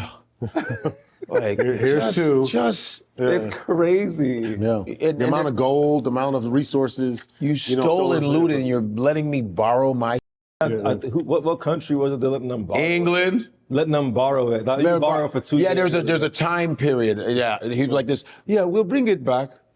I hope they don't bring it back. Do the same thing. Loop them. We ain't I'll get bring that shit. back. Yeah. Don't bring it it back. all back on exhibition. We'll give it back and we'll give it back. No. What time? 2 years. Okay, Yeah, it's we'll come crazy. back. But yeah, for me, it's really important to work with African artists. You know, I have artists from Kenya doing my beading. I have artists from South Africa doing our sewing. I have fabrics from Marrakesh coming in. But Not a cash. Yeah. you know, so like Rocco. I want to just be able to create a brand that allows the world to see the beauty and the luxury of what's coming out of here. What about the African styles? Like I wish I had this Yvonne Orji, who's really cool, good I people. love Yvonne. And she had a night of excellence, Nigerian excellence. And I wore some old Nigerian, Dabada? garment. Yes. And it was like one that it was one, yes, exactly. And it was one that, my dad might have given to me when I was in high school or something. Yeah, I and remember. I was still the same height, and I just put it on thinking it was cool. And I never got so many side looks like, So it was like I was wearing in a baggy good way or a jeans bad from way? no, in a bad way, like, bro, it's outdated. I didn't realize everybody was in the slim fitted and I was just like, when did this, what? You Like, came in with some. oh, I'm man, sure you looked fine. no, I look like I was You have a stuck in the photo of 90s. that? I probably I need to burned see a it. photo. Maybe it was too short. You said it was from high school. Maybe you outgrew it. It was just too big. Everybody else was fitted, and I was like, "Dang, man, I wanted to show my shoulder muscles, you No, know." but- But do you style too in West Africa? And is there Yes. a different way that you do this style? Have you integrated? Yeah, I mean, everything is innovating, right? Like fashion throughout cultures innovates every year. Like you see what Nigerian women are wearing now, like the corsetry and like the pieces. It's not the same thing what our moms wore in the 90s. Right. It's evolved, Big and time. for sure it's modernized, and same for the men too. Like you'll see a lot of modern designers just making more. I would say Western cuts with their pieces. Yeah, But I think flash. it's great because I think it's showing the diversity of African fashion. No right? doubt. It's not one look. it's not stuck in not just color one era, one time, and at that's all, it. Yeah, At all. And the African fashion industry is so major. Yeah. It's big. Yeah, I heard about the money it's making. It's It's- breaking internet. That one it's fashion show they big. just had, the African fashion, the dresses were, when I tell you, were like, what? It was so incredible. It's major. And there's a trend happening right now where American high school girls are ordering their prom dresses from Nigerian designers. Yeah. So there's this whole thing happening. Like this one designer in Nigeria, she said she sold over 1,200 prom dresses that she shipped overseas. to American girls. You know what? That makes sense. They want Nigeria, like that style. Yeah, and on top of that, you don't ever have to worry about somebody pulling up in your dress too. At all. You know, because that happens. And it's probably cheaper. That happens in my prom day. Like, it just makes sense. It's dope to see the world accepting African culture as an entirety, right? Yeah. Did you go through a period of your life where you, like, coming to this country where you weren't accepted either by, by your friends in Inglewood or your friends or the people you grew up with in Houston? Yep. Yes, for sure. I mean, it happened throughout adolescence. I would say that in Inglewood, a lot of those, like, that tension came from like the African American kids for me, because like I felt like those are the people that I assumed would like have my back and like I can understand and connect with the most. But at the time, like with just the state of the media and the state of just like the consciousness of the people, the Western world was convinced that Africa is this like anomaly, this mystery, this like the dark continent, right? So then like, I think that as kids, like a lot of African American kids would look at me and you hear my accent, my parents, but you're way different. Like, and because they couldn't understand it, they'll attack it. Yeah. Right? When kids don't understand something, they attack it. Yeah. Right? It's a natural thing. Yeah. So that was a lot of my experience until, I think it wasn't until like high school, when they were like, okay, well, I guess you are cool. Yeah. Damn skipping. I guess you are cool. Yeah. You have anybody? You are good at sports. You have anybody ever? What did you play? I ran track and basketball. Nice. Yeah. You still fast? Still fast. I have endurance. Okay. I have endurance. I still run. Running a full suit. You ever have anybody make knockoffs of your stuff? Ooh. In China somewhere? Yes. Oh, okay. Yeah, for sure. Like I see knockoffs mostly with like younger designers. Well, actually also older brands too. Like I've had designers tell me, like big brands tell me like, oh, like look number 17 and 18 was inspired by you. And I'll look at the look. I'm Can like, you sue them? Is there like a licensing thing? Not or no? really. No, okay. Not really. Oh, like is that if I decide to, you know what I'm saying, like wear, like make this exact outfit you have on, take a photo of that print and make it, you can't sue me for making that outfit. Right. Oh, wow. Yeah, but it's a form of flattery though, right? If I make this outfit right here and you see the blue diamonds, Yeah. I remove that part, it's a whole nother shirt. Yeah. I can keep everything the exact same, but I remove that one blue diamond, you cannot sue me because it's a different print. Wow. Yeah. So that's kind of like the you can copyright your logos and like you can trademark certain things, but like you can't trademark a style. Yeah. You can't That's true. trademark a style, but when it's obvious, it's obvious. But when you see that look 17, 18 or look 11, 16 was kind of modeled after something that you created. Is that flattering to you? Is it validation? What does that feel like? I think it's both, like I know that I inspire these hoes. You know what I mean? Like I know it. I know that because like I'm tapping in from a source that's like that hasn't been tapped in before in this space, right? Like there hasn't really been like, I love the Black designers that's come before me, you know what I'm saying? Like the Virgils and the Oswalds, like they inspire me and they're incredible, but they're not doing it how I'm doing it. Yeah. You know what I'm saying? Like no one has done it in this way. That's right. Like what I'm introducing to Paris and to Milan, what I'm bringing to Asia, it's like, it's a fresh perspective. And I think that with that being said, like it allows me not to be like I'm not attached to my ideas because I feel like I have the gift. You know what I'm saying? Just keep, that's beautiful. You want to take it and reinvent it? It's like go ahead. Like when it's my time and it's my turn to like really show it, like it's gonna be undeniable. right? You ever during Fashion Week, just London, just New York, London, Paris, right? Milan. Do you have a show of your own, like a Not whole yet. show? Oh, okay. Not yet. Because I got yet. to come, You so know, I got to sit on the side, and be like, "That's my man right there." Yeah. Front. Yo, front, I'll be like, "That's my man right there." He about to, So, because I'm wondering. I'm actually, because this is like my brand. I haven't even launched it yet. This is all like no album out. This is not like, yet. This is like pre-launch, right? Which is why it's so interesting to see.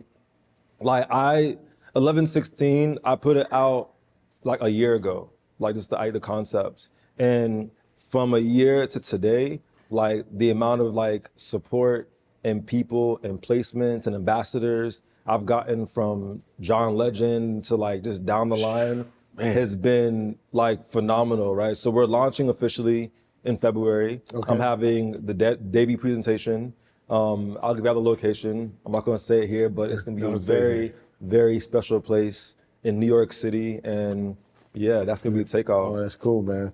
That's cool. What's the fashion capital for Africa? In the United States, it's New York, Lagos. it's LA. I was gonna say Lagos. Lagos is the fashion capital. Lagos. Like, that's kind of where fashion starts. That's pretty. Lagos is the culture capital. Yeah. I feel like of Africa. That's like the most export of culture comes from Nigeria. Yeah. Like when you think of like music, art, food, like whatever we do is viral. You know what I'm saying? When you think about like all the biggest Afrobeat artists there are. Like it's like 90 to 99% Nigerian. And you think about like the actors, that are breaking through Hollywood, winning all the awards. Actors, the athletes. You know what I'm saying? Like, man. So like Nigeria is that. It's again, we spoke about earlier about the competition to get out of there. Yeah. If you people say you make it in New York, you make it anywhere. Sure. I say people who say that haven't been to Lagos yet. I was like, you can say that. You haven't It's been up to you. you. haven't been to Lagos. Lagos.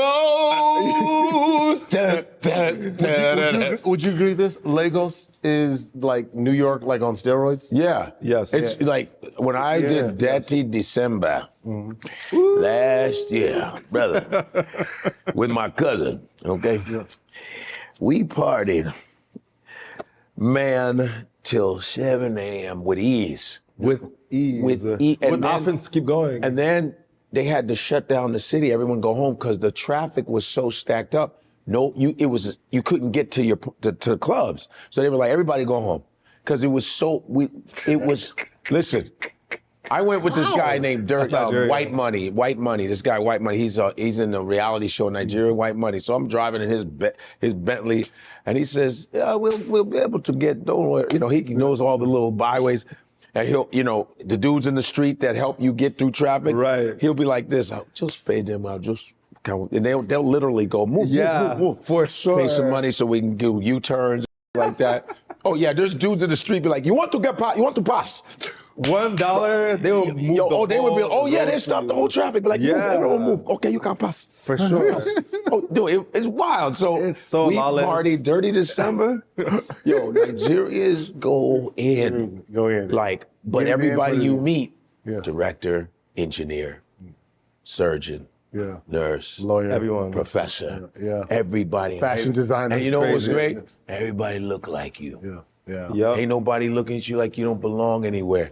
No. Everybody looks like you. That's why when I was doing videos from the market and all that, and everybody's like, dude, you look. I know you're always pretty in good mood, but you glowing, bro. I go, 'cause I ain't seen no white folks. And you, I'm gonna keep it 100. I'm gonna keep it 100. No disrespect. It's not the pound of It's not. Listen, man. It was no white folk there. I said, I'm waking up and I'm not feeling. Oh, should I? I mean, everybody, the policemen, because I had police escort. I had police escort, like went from the, because the airport is the challenge. That's getting out of there. When you go to the Nigerian airport and you're waiting on your luggage, and Nigerians are talking about why did they build the airport on this side? They, that it was supposed to be on the other side. Now we're waiting for our luggage, hoping they're you're here. It's like, and then they lose your look. I'm like, Oh my yeah, God. it's a challenge. But I was able at a Hausa dude, because the Hausas are known for being like the business stuff, whatever. Yep. So I had this guy named Bala. This dude he runs the airport. Oh, for sure. You need one of those. He hooked me up. Oh, really? Oh, yeah. 100%. Airport escort is I got mandatory. my man Ifanyi in Nigeria. We got Bala at the airport. Oh, I got a connection. Oh, I got a nasty. And Very Bishop important. in Atlanta. Oh, I got a whole connection in Nigeria. And that's how I go. Yeah. So if you ever, I won't have to wait for you. That is so smooth. it's so smooth. You got that connect too? You got that kind of connect? absolutely. yeah. I can't show up without them ready because like They gotta be ready. What's your time? It wastes your time. Oh yeah. Yeah. And it costs nothing. Yeah. It's worth it. The peace of mind you get from having them ready to get your bags, It's to worth get your it. car is and worth they it. were busting out, and the police got it like, wee, everybody move on. Yeah, it's great. Wow. You need that. Don't just go to the airport like, wow. Like, oh man, my homeland, I'm finally here. They'd be like, okay, bro, we have these shots. Hey, my first time there, you pissed me off right now. Yeah, that was the energy. My very first time, 'cause I missed the flight with my dad and my brother. My dad and my brother, they had everything they were gonna do. I said, I'll just get in, just thinking like, I'll come in after you guys. Right. I'm gonna take my Uber. No, yeah, right. Uber. Man, I get there and I'm just like, everything is buzzing and I'm going right there. And the guy calls me by my middle name, which I wasn't even used to, because nobody but Holmes. And so he's calling me, he's a, Ido. Oh, shoot, like, oh, yeah. I'm trying to keep low key because, I know I don't have the accent. They'll call me out. They see his big. Man, I go get my luggage and I this step mother's like- outside. Bro, I step outside, I get like 3-4 guys. Oh yeah, They just look at my bag. Tip me. Yeah. Tip you? Yeah, for sure. Big And then man. they just start getting, and they just riling up, and Like then more big people man. coming. I'm like, oh shoot. sure. And I almost think my dad did this Oh, to me on the purpose. security guys. They weren't even security guys. I don't even think they worked there. Like now that I think about it, I think they just came up to me. But, they saw him like, I would- You I gotta be would've rude been- back. You gotta come with the attitude back. I didn't know. But when You're not if I smiling, saw you, I'd be like, you don't there he smile is. at the airport. Like, Your ass is like, I'm from the top. you're not smiling at the airport. No, hell no. You gotta be You don't like, smile at the airport. Hey, they got Ever. me. I was like, here, $5. No. I said, just go away. It doesn't And then go away. As soon as I pay the last $5, my dad comes, well, got me. Now you show up like yeah, I had mine. Everything was set up like bong, bong, bong, bong, bong, like, and back to the airport Yes. too. Okay. It's a Yes, back is worse. Leaving is worse. leaving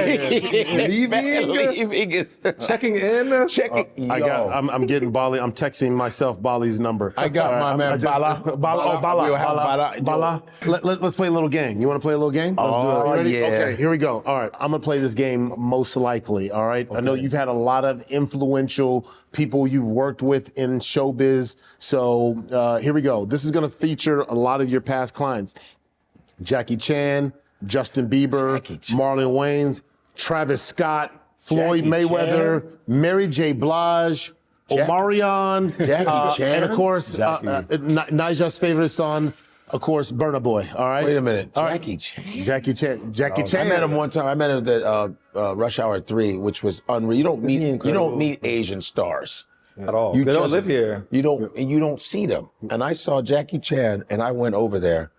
I said, "There's Jackie." I grew up on Jackie Chan. I said, "Excuse me, Mr. Chan, you mind if I take a picture?" He goes, "Where's your camera?"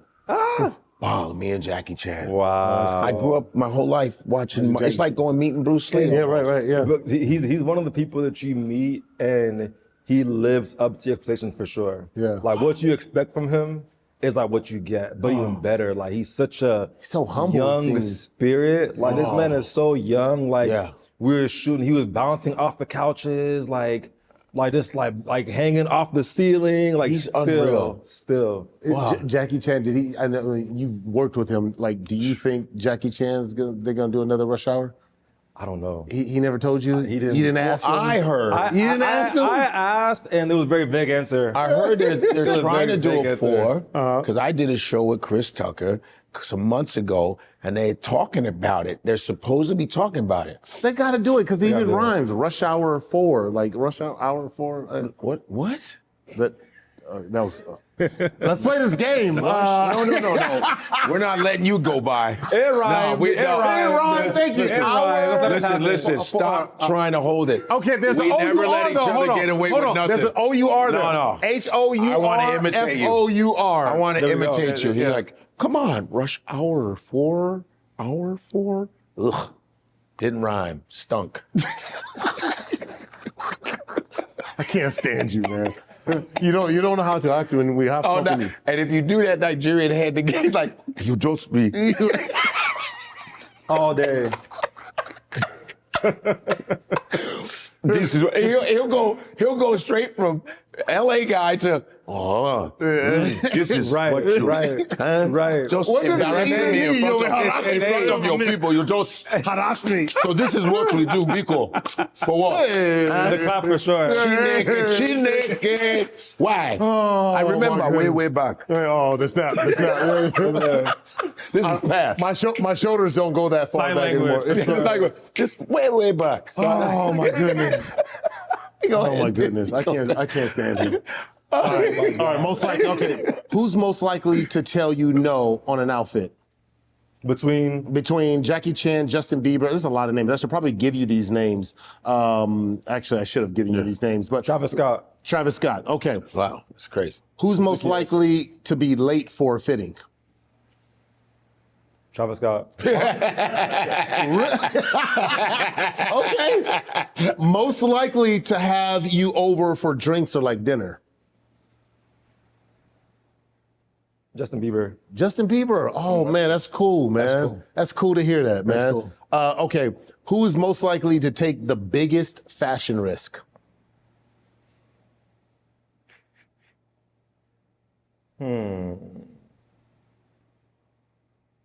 Biggest fashion risk.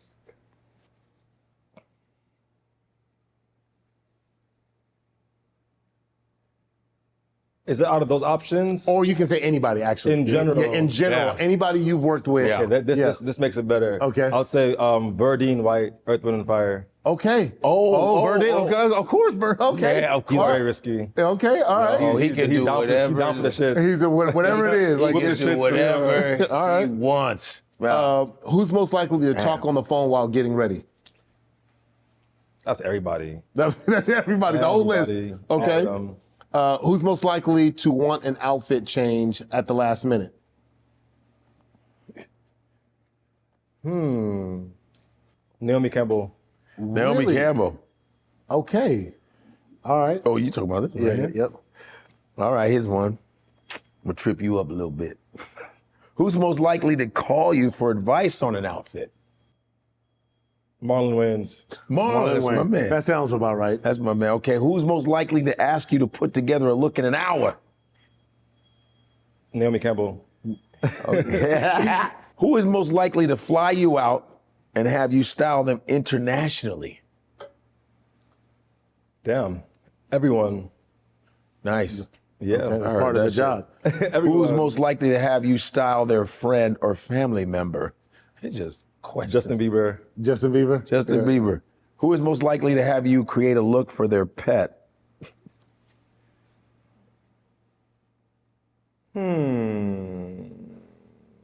No one yet. Good. No one yet. Dumb dog. My bird needs to shut up. I'm good. Let's talk about what it's like to style, because I think people here, people watching and going, okay, like we got to know the biz. Like how do you style? People go home and they go like, I want to dress the way Ugo dresses. I want to dress the way you style your clients. What's the basic as far as just being able to put together a good outfit? It's understanding the person and the era that they're currently in. Yeah. I feel like we all have eras and chapters of our lives, Yeah. right? Depending on where we are, what we're going through, like just different things can inspire us, right? And I think that that's the fun part is understanding where are you right now? Like, where are you right now? Yeah. And how can we translate that today? Like, what's inspiring you today? What do you like? You know what I'm saying? Like, I think that's like really the first step is understanding like what they're trying to say right now. Yeah. And the rest is just like, it just goes, it moves. Like if you can understand the person's story and what they're trying to do and say, I think the rest is easy. Easy, right? Yeah, Okay. the rest is easy because like, if I don't understand that, like I can only bring you based off of what I think or what I believe, and that leaves room for error. You know what I'm saying? Like I don't have time to go to a fitting where all these racks are closed and like nothing works. We're not doing that. Yeah. Like we're not doing that. Like I need to limit my risks. You know what I'm saying? Right, word. Because I've worked with stylists, and I remember I worked with this one stylist, and it was hard because for me, like I do care about people's feelings and stuff like that, and this person was working really, really hard, but I'm like, yo, like I'm 45 years old, like I can't dress like an Odell Beckham wearing all of this, stuff like this is, I have a different swag to me. And some of this stuff is the loudest thing I've ever seen in my life. And I'm like, if I wore it, I would feel uncomfortable because that's just not who I am. You know what I mean? And I was trying to express it, but the person was like, no, just trust me. Just trust me. They're You know what I mean? trash. Like, They're garbage. And honestly, I look at styling and like that relationship, like it's like anything else, it's like dating, right? Just because a stylist didn't work for you does not necessarily mean that they're not a good stylist and don't do a good job. Oh, gotcha. Because there's clients I say no to. I'm saying more no than yes, for sure. And a lot of times it's not because like, oh, you can't afford me or like you're not good enough, but like I genuinely don't understand, or I'm not inspired by what you're trying to do. And if I'm not inspired by what you're trying to do, There's not no creative and I can't pull it off, I'm not taking a job. Right. Like, That's smart. I'm not gonna do it. I mean, there's like, like when there's like commercial jobs, like ad jobs, like film and TV jobs, like you're being hired to like put together like a vision, right? Like they give you a character and you build this character. It's not for me to like decide what the character is. Right. But when we're talking about like talent, like an actor or a musician, you know what I'm saying? Like these are human beings. Yeah. And like there has to be synergy between the person who's doing it and the person who and the talent. You know what I'm saying? It's like even like a barber, like we were saying earlier, right? Yeah. Just because somebody is a great barber, don't mean he's good for you. That's Right? facts. You may not like their vibe. Facts. Someone might cut your hair and like, that you just don't feel it. Maybe they might have said something you just didn't vibe with.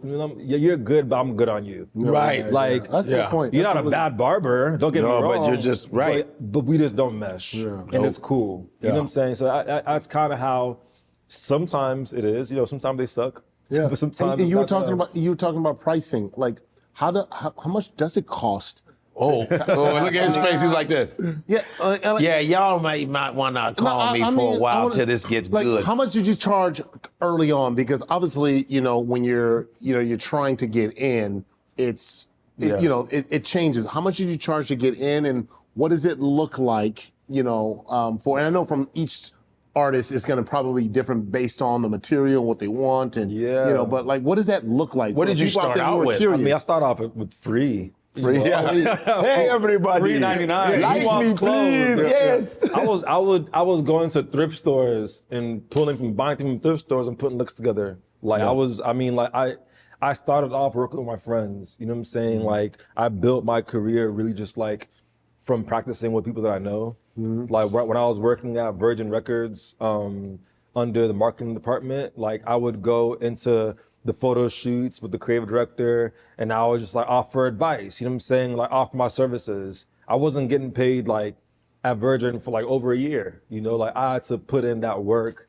like as an intern. And, Earn that. You know what I'm saying? Earn Like, that. Earn that. So I built my way up from working, putting myself out there to like now, being able to pick and choose. Yeah. Beautiful. Yeah. Now, pick and choose. Can any ordinary person out there afford your services? You can keep it 100. You can keep it $1. No. Yeah. Okay. So it's for selected. My services is for a certain clientele, but the clothes I make, like this is why I'm launching a brand, right? Because for the first time, after having this atelier boutique service for 15 years, like I want to give people the ability to own a piece of my designs. Yeah. You know, I want to make it accessible and affordable. Like you too can wear what they're wearing. Yeah, yeah. That's the energy. Yeah, all right, cool. Well, I know where I'm going. I'm going to 11:16. Come on in. Come on down. But don't be fooled. It won't cost 11:16. Hell It might cost 1,116. Move some decibels. You know what I mean? I'm gonna move them decimals over. I got 4 kids. I need to move it this way. I'm waiting for the knockoffs. No,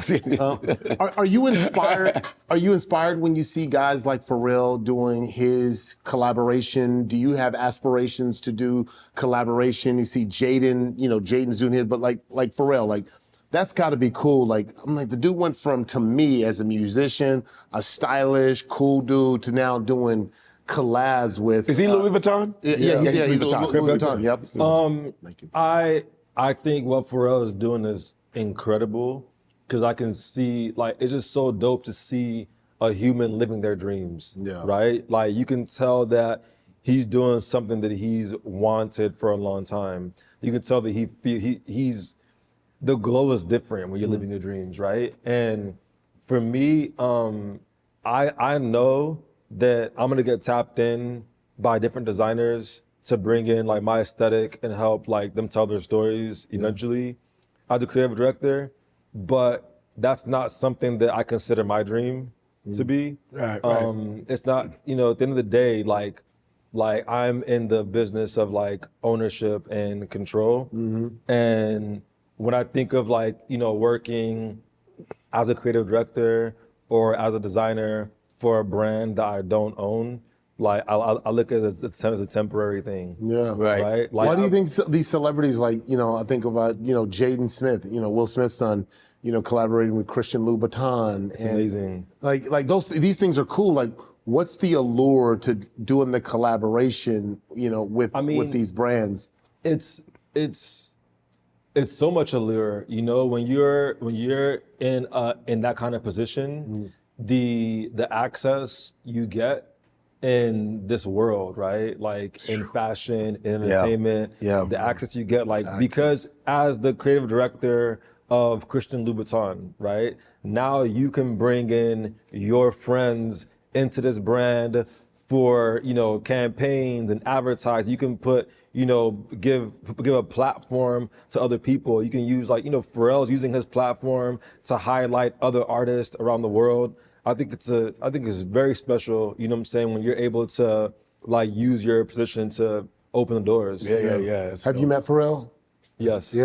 Pharrell's dope. Yeah. He seems like it. Pharrell's dope as hell. The brother never ages. Yeah. Just so cool. It's crazy. Yeah. I think it has a lot to do with the inside. You know what I'm saying? Like when you live a positive, peaceful life, it shows. Yeah. Surround yourself with those two. It shows. Yeah. Last one for me, before we get into this last game here. You mentioned Virgil. You had the chance to kind of meet Virgil, I'm assuming. Yes. The late Virgil Abloh. He's the founder and CEO of the Off-White brand. They recently sold, the brand to, I think it was Louis Vuitton who had it, and they sold it off to Blue Star Alliance. What will Virgil's legacy be? He was so influential with Off-White. His brother is from Ghana, his parents from Ghana. What is his legacy? I think Virgil's legacy is so it's so vast. But when I think of it, what comes to mind is hope and limitless, right? I think that his legacy is beyond Off-White. It's beyond the actual things that he did, but it's what he was able to achieve with his time. I think that, he was the first to do a lot of things. Like when Virgil was breaking these barriers, there was nobody else doing it, right? Like what he did with Off-White, and even when he became the Louis Vuitton creative director, that was such a monumental thing for hip hop, for culture, for streetwear, for fashion. I think Pharrell becoming creative director is incredible and monumental, but it wasn't Virgil had to do that. Yeah. first, right? And when he did it, the game was changed forever. Who started this, by the way? Because I've always wondered this, and this is just coming from my playing days. Like, I got to be honest, for me, like, I've never been a Louis Vuitton fan, and not because, no shade on Louis Vuitton, but the fact that so many people wear it as this symbol and they spend this enormous amount of money. I will say it's not very pleasant when you go in there. And you get, try to size you up. And I love dressing bummy and going into these stores. I love like messing with them, like get out of my face. I go in no pants on. Like, I'm just trying to buy some pants. I'm like, I come in with the boy too. Listen, all I want to do is buy a little pants. And the limp. And I do a little dance. Get in some pants. Get in some pants. This, I call Get out of here. Get out of here, damn it. You remember, you ever seen Pretty Woman? You remember? Yes. Back in the day, Pretty Woman, like that scene when she goes down Rodeo Drive and like big mistake, huge mistake. That moment was so big to me as a kid because my sister would make me watch it every day during the summer. And I just remember after I got to a certain point, I would walk in there just purposely and you would just see them, just kind of like, can I help you? And I remember I walked in with my nephews and there was a bunch of us and they're just talking and it's like, and they're so timid, like, can I, is there anything? Please, we're just walking around. Well, yeah, you can't. Please, ma'am. Ma'am, listen, whatever I ma'am. want to buy in the store, I can, but I'm not. But the reason why I won't is because I used to see a lot of the guys, just the way they wear it, and everybody's wearing it everywhere. It's so like, ostentatious. Gaudy and I'm like, cause. what is it about Black culture and this idea of I have to spend the most amount of money for the belt, the shirt, the this, the that? What is it about that? I think it's the lack of validation in other places. Yeah. So you seek it through things that you wear, things you have on. Yeah. Because you feel not validated other places. It's insecurity. That's facts. And also, that you said that, it leads me to, ever met Dapper Dan? Yes. Dapper Dan is the Harlem legend. Yes. Who, what he did was so genius because Black and Latino people couldn't afford stuff in Harlem, in the boroughs. He took all the brands and styled his own. Like LL Cool J was one of his first back in the day for hip hop.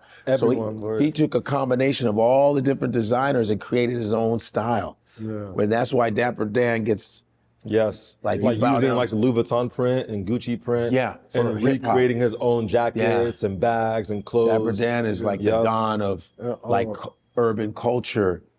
And his doc, I just love his doc. It just, I respect what he did. And he goes, I remember everything I was doing. And now they start copying me. They are. They wouldn't let us in. They didn't want us to wear their stuff. But as soon as I start doing this, I have LL Cool J wearing my stuff. I have Busta Rhymes. I got all these rappers, the Wu-Tang Clan. Oh, now they want to come with me. Yeah, right. Now they want to come. I mean, he's like maybe going on 70. He's like the Don. He's a walking almanac of 100%. 100%, That's cool, man. That's cool, man. Yeah.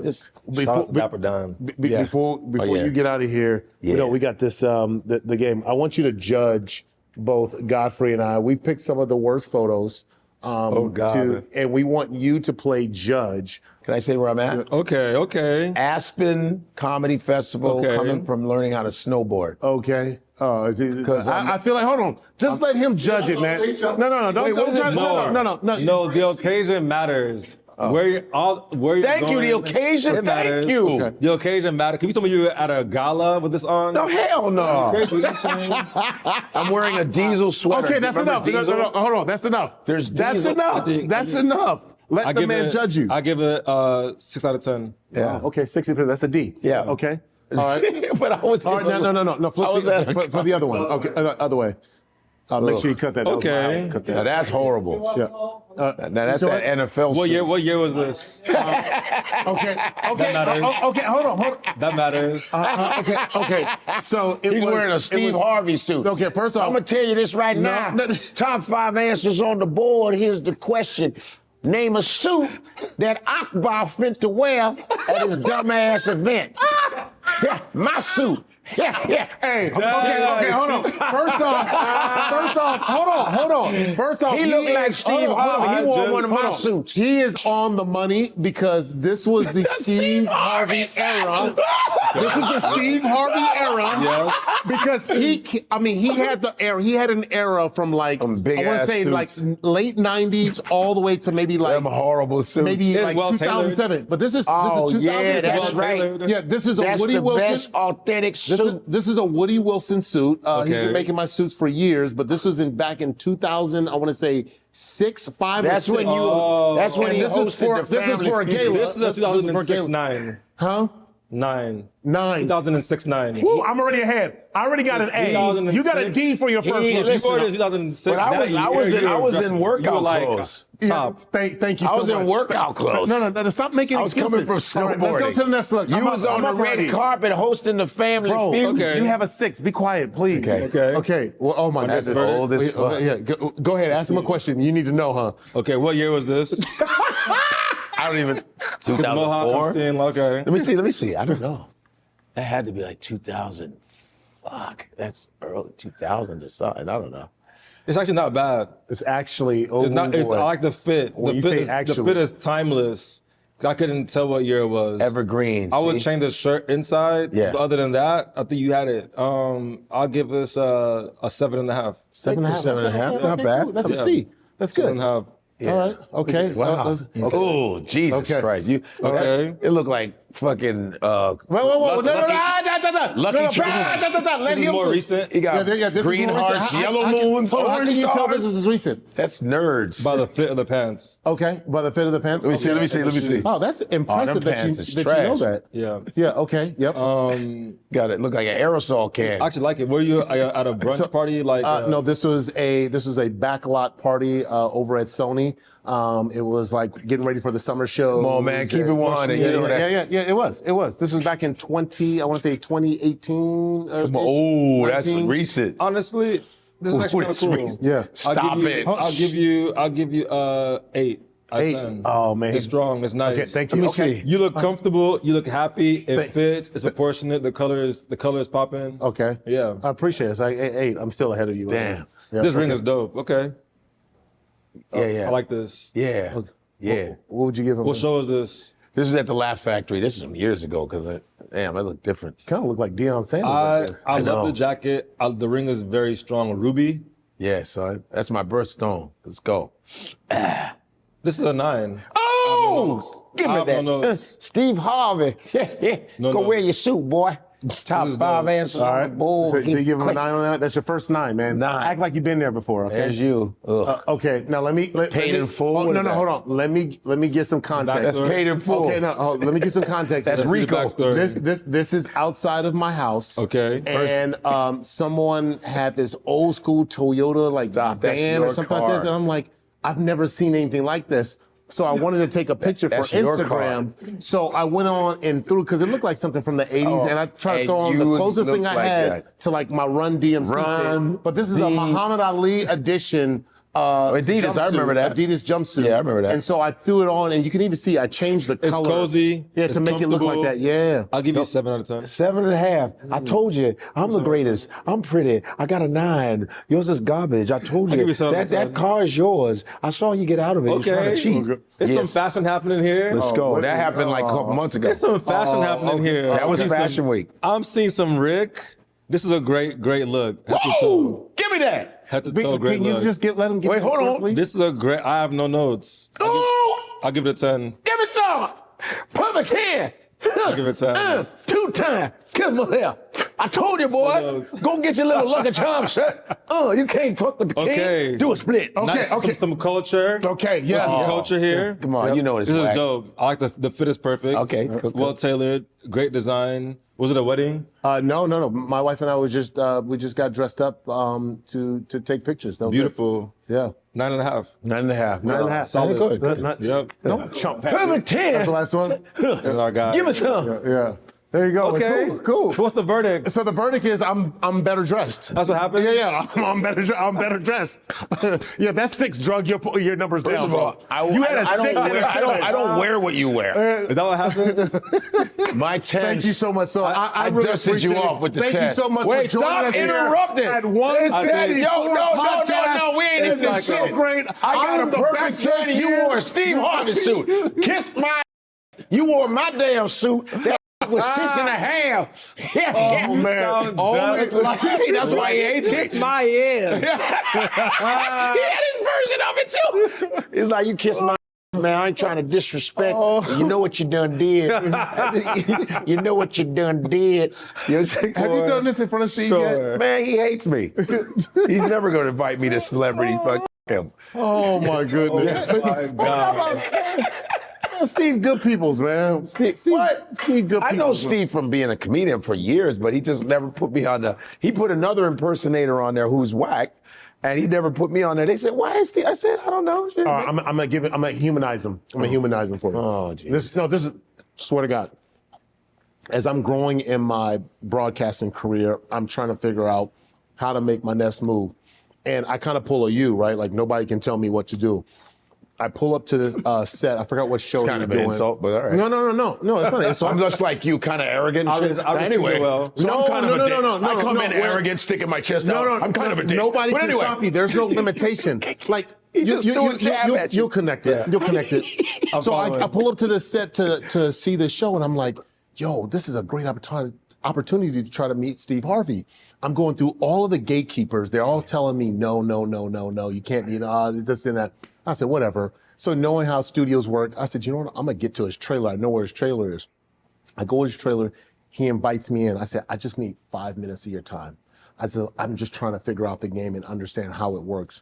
He goes, come back here at whatever time.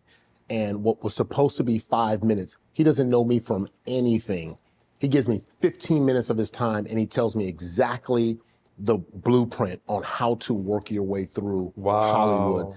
And I'm going, dang gum, I didn't take notes. I was just locked in from everything about the first thing I took away from him was how to master your calendar and to be efficient with your time. From the time that you wake up till, he says, I know everything I'm doing from now until the end of the year. Like being a master of your calendar. I'm going, dang gum. He didn't have to give me 15 minutes of his time, especially knowing how he was and knowing that he didn't put that in his calendar. He didn't have to no, he gave me the 15 minutes and that was it. I was like, thank you so much. That's special. And I ran with it. You mentioned you dressed Stevie Wonder. What was that like? Working with Stevie Wonder is definitely one of the most magical times of my work. It reminds me every time that what I do is way bigger than fashion and clothing. Wow. And he also gave me like my highest level of confidence. How so? Just like out of all my clients, right? He was the first client I had that my parents were impressed by. Yeah, Right. and that's big. Stevie And they Wonder. cared about. They've never really been like, Nigerian parents. But yeah. Stevie Wonder for them was like, Stevie whoa, Wonder, like, you really that made is it. a whoa. You finally made it. Right. That's like being a doctor, a lawyer. Like that was it. Stevie Like, Wonder. Yeah, that's crazy. But yeah, I think that because the fact that he's blind and trusts me, like just is a certain level of affirmation and trust that I can't make up, right? I'm like, if this man can trust my vision enough to literally blindly like wear what I put him in, like no one else can really tell me nothing. Yeah. What did he say? Like, what did he think about his look? Like, what did he say about his look? I mean, it's About really the look that you put him in. it's about the feel always, right? It's like how it's the way I make him feel, the way the clothes make him feel. You know, obviously like the fit and style is important, but he hears a feedback when he's dressed. You know, people tell him what he looks like. And They better be telling the truth. They better be telling the truth. Man, Stevie, boy, you looking good. He got a banana thing on his head. He like this. I do. Shuts up. Very superstition. He's like, I really appreciate everybody. Come here. It was like this, man, Stevie, man, that you looking fly. He got like nothing on. You didn't even dress him and shit. You didn't put nothing on him. You like this, yo, man, you looking dope, feel dog. cold? No, but it's magic.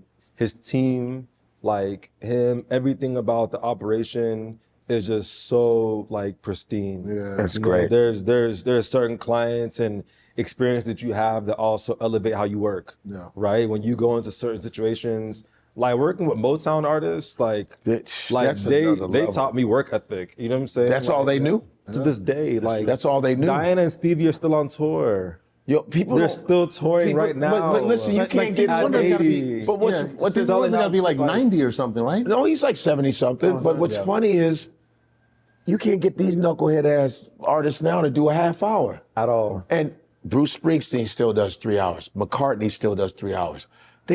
I watched the Rolling Stones. That's my favorite rock group. My friend sang for them for 8 years. Front row, Mick Jagger, 79 years old, 3 hours. Crazy. Didn't stop. Went into the middle, you know that middle runway? Oh, yeah. 50,000 people.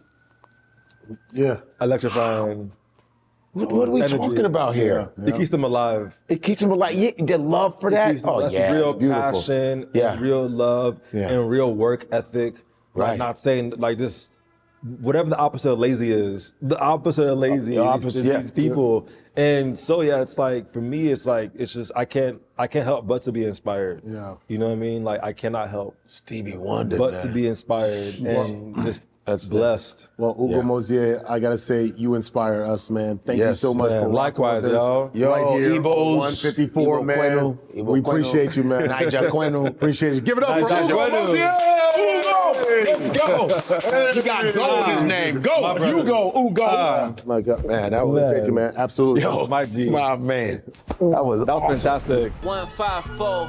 We all connected, baby, you already know. I'm talking 154. We bringing Africa around the whole globe. Ain't no place like home. Ain't no place like home. Ain't no place like,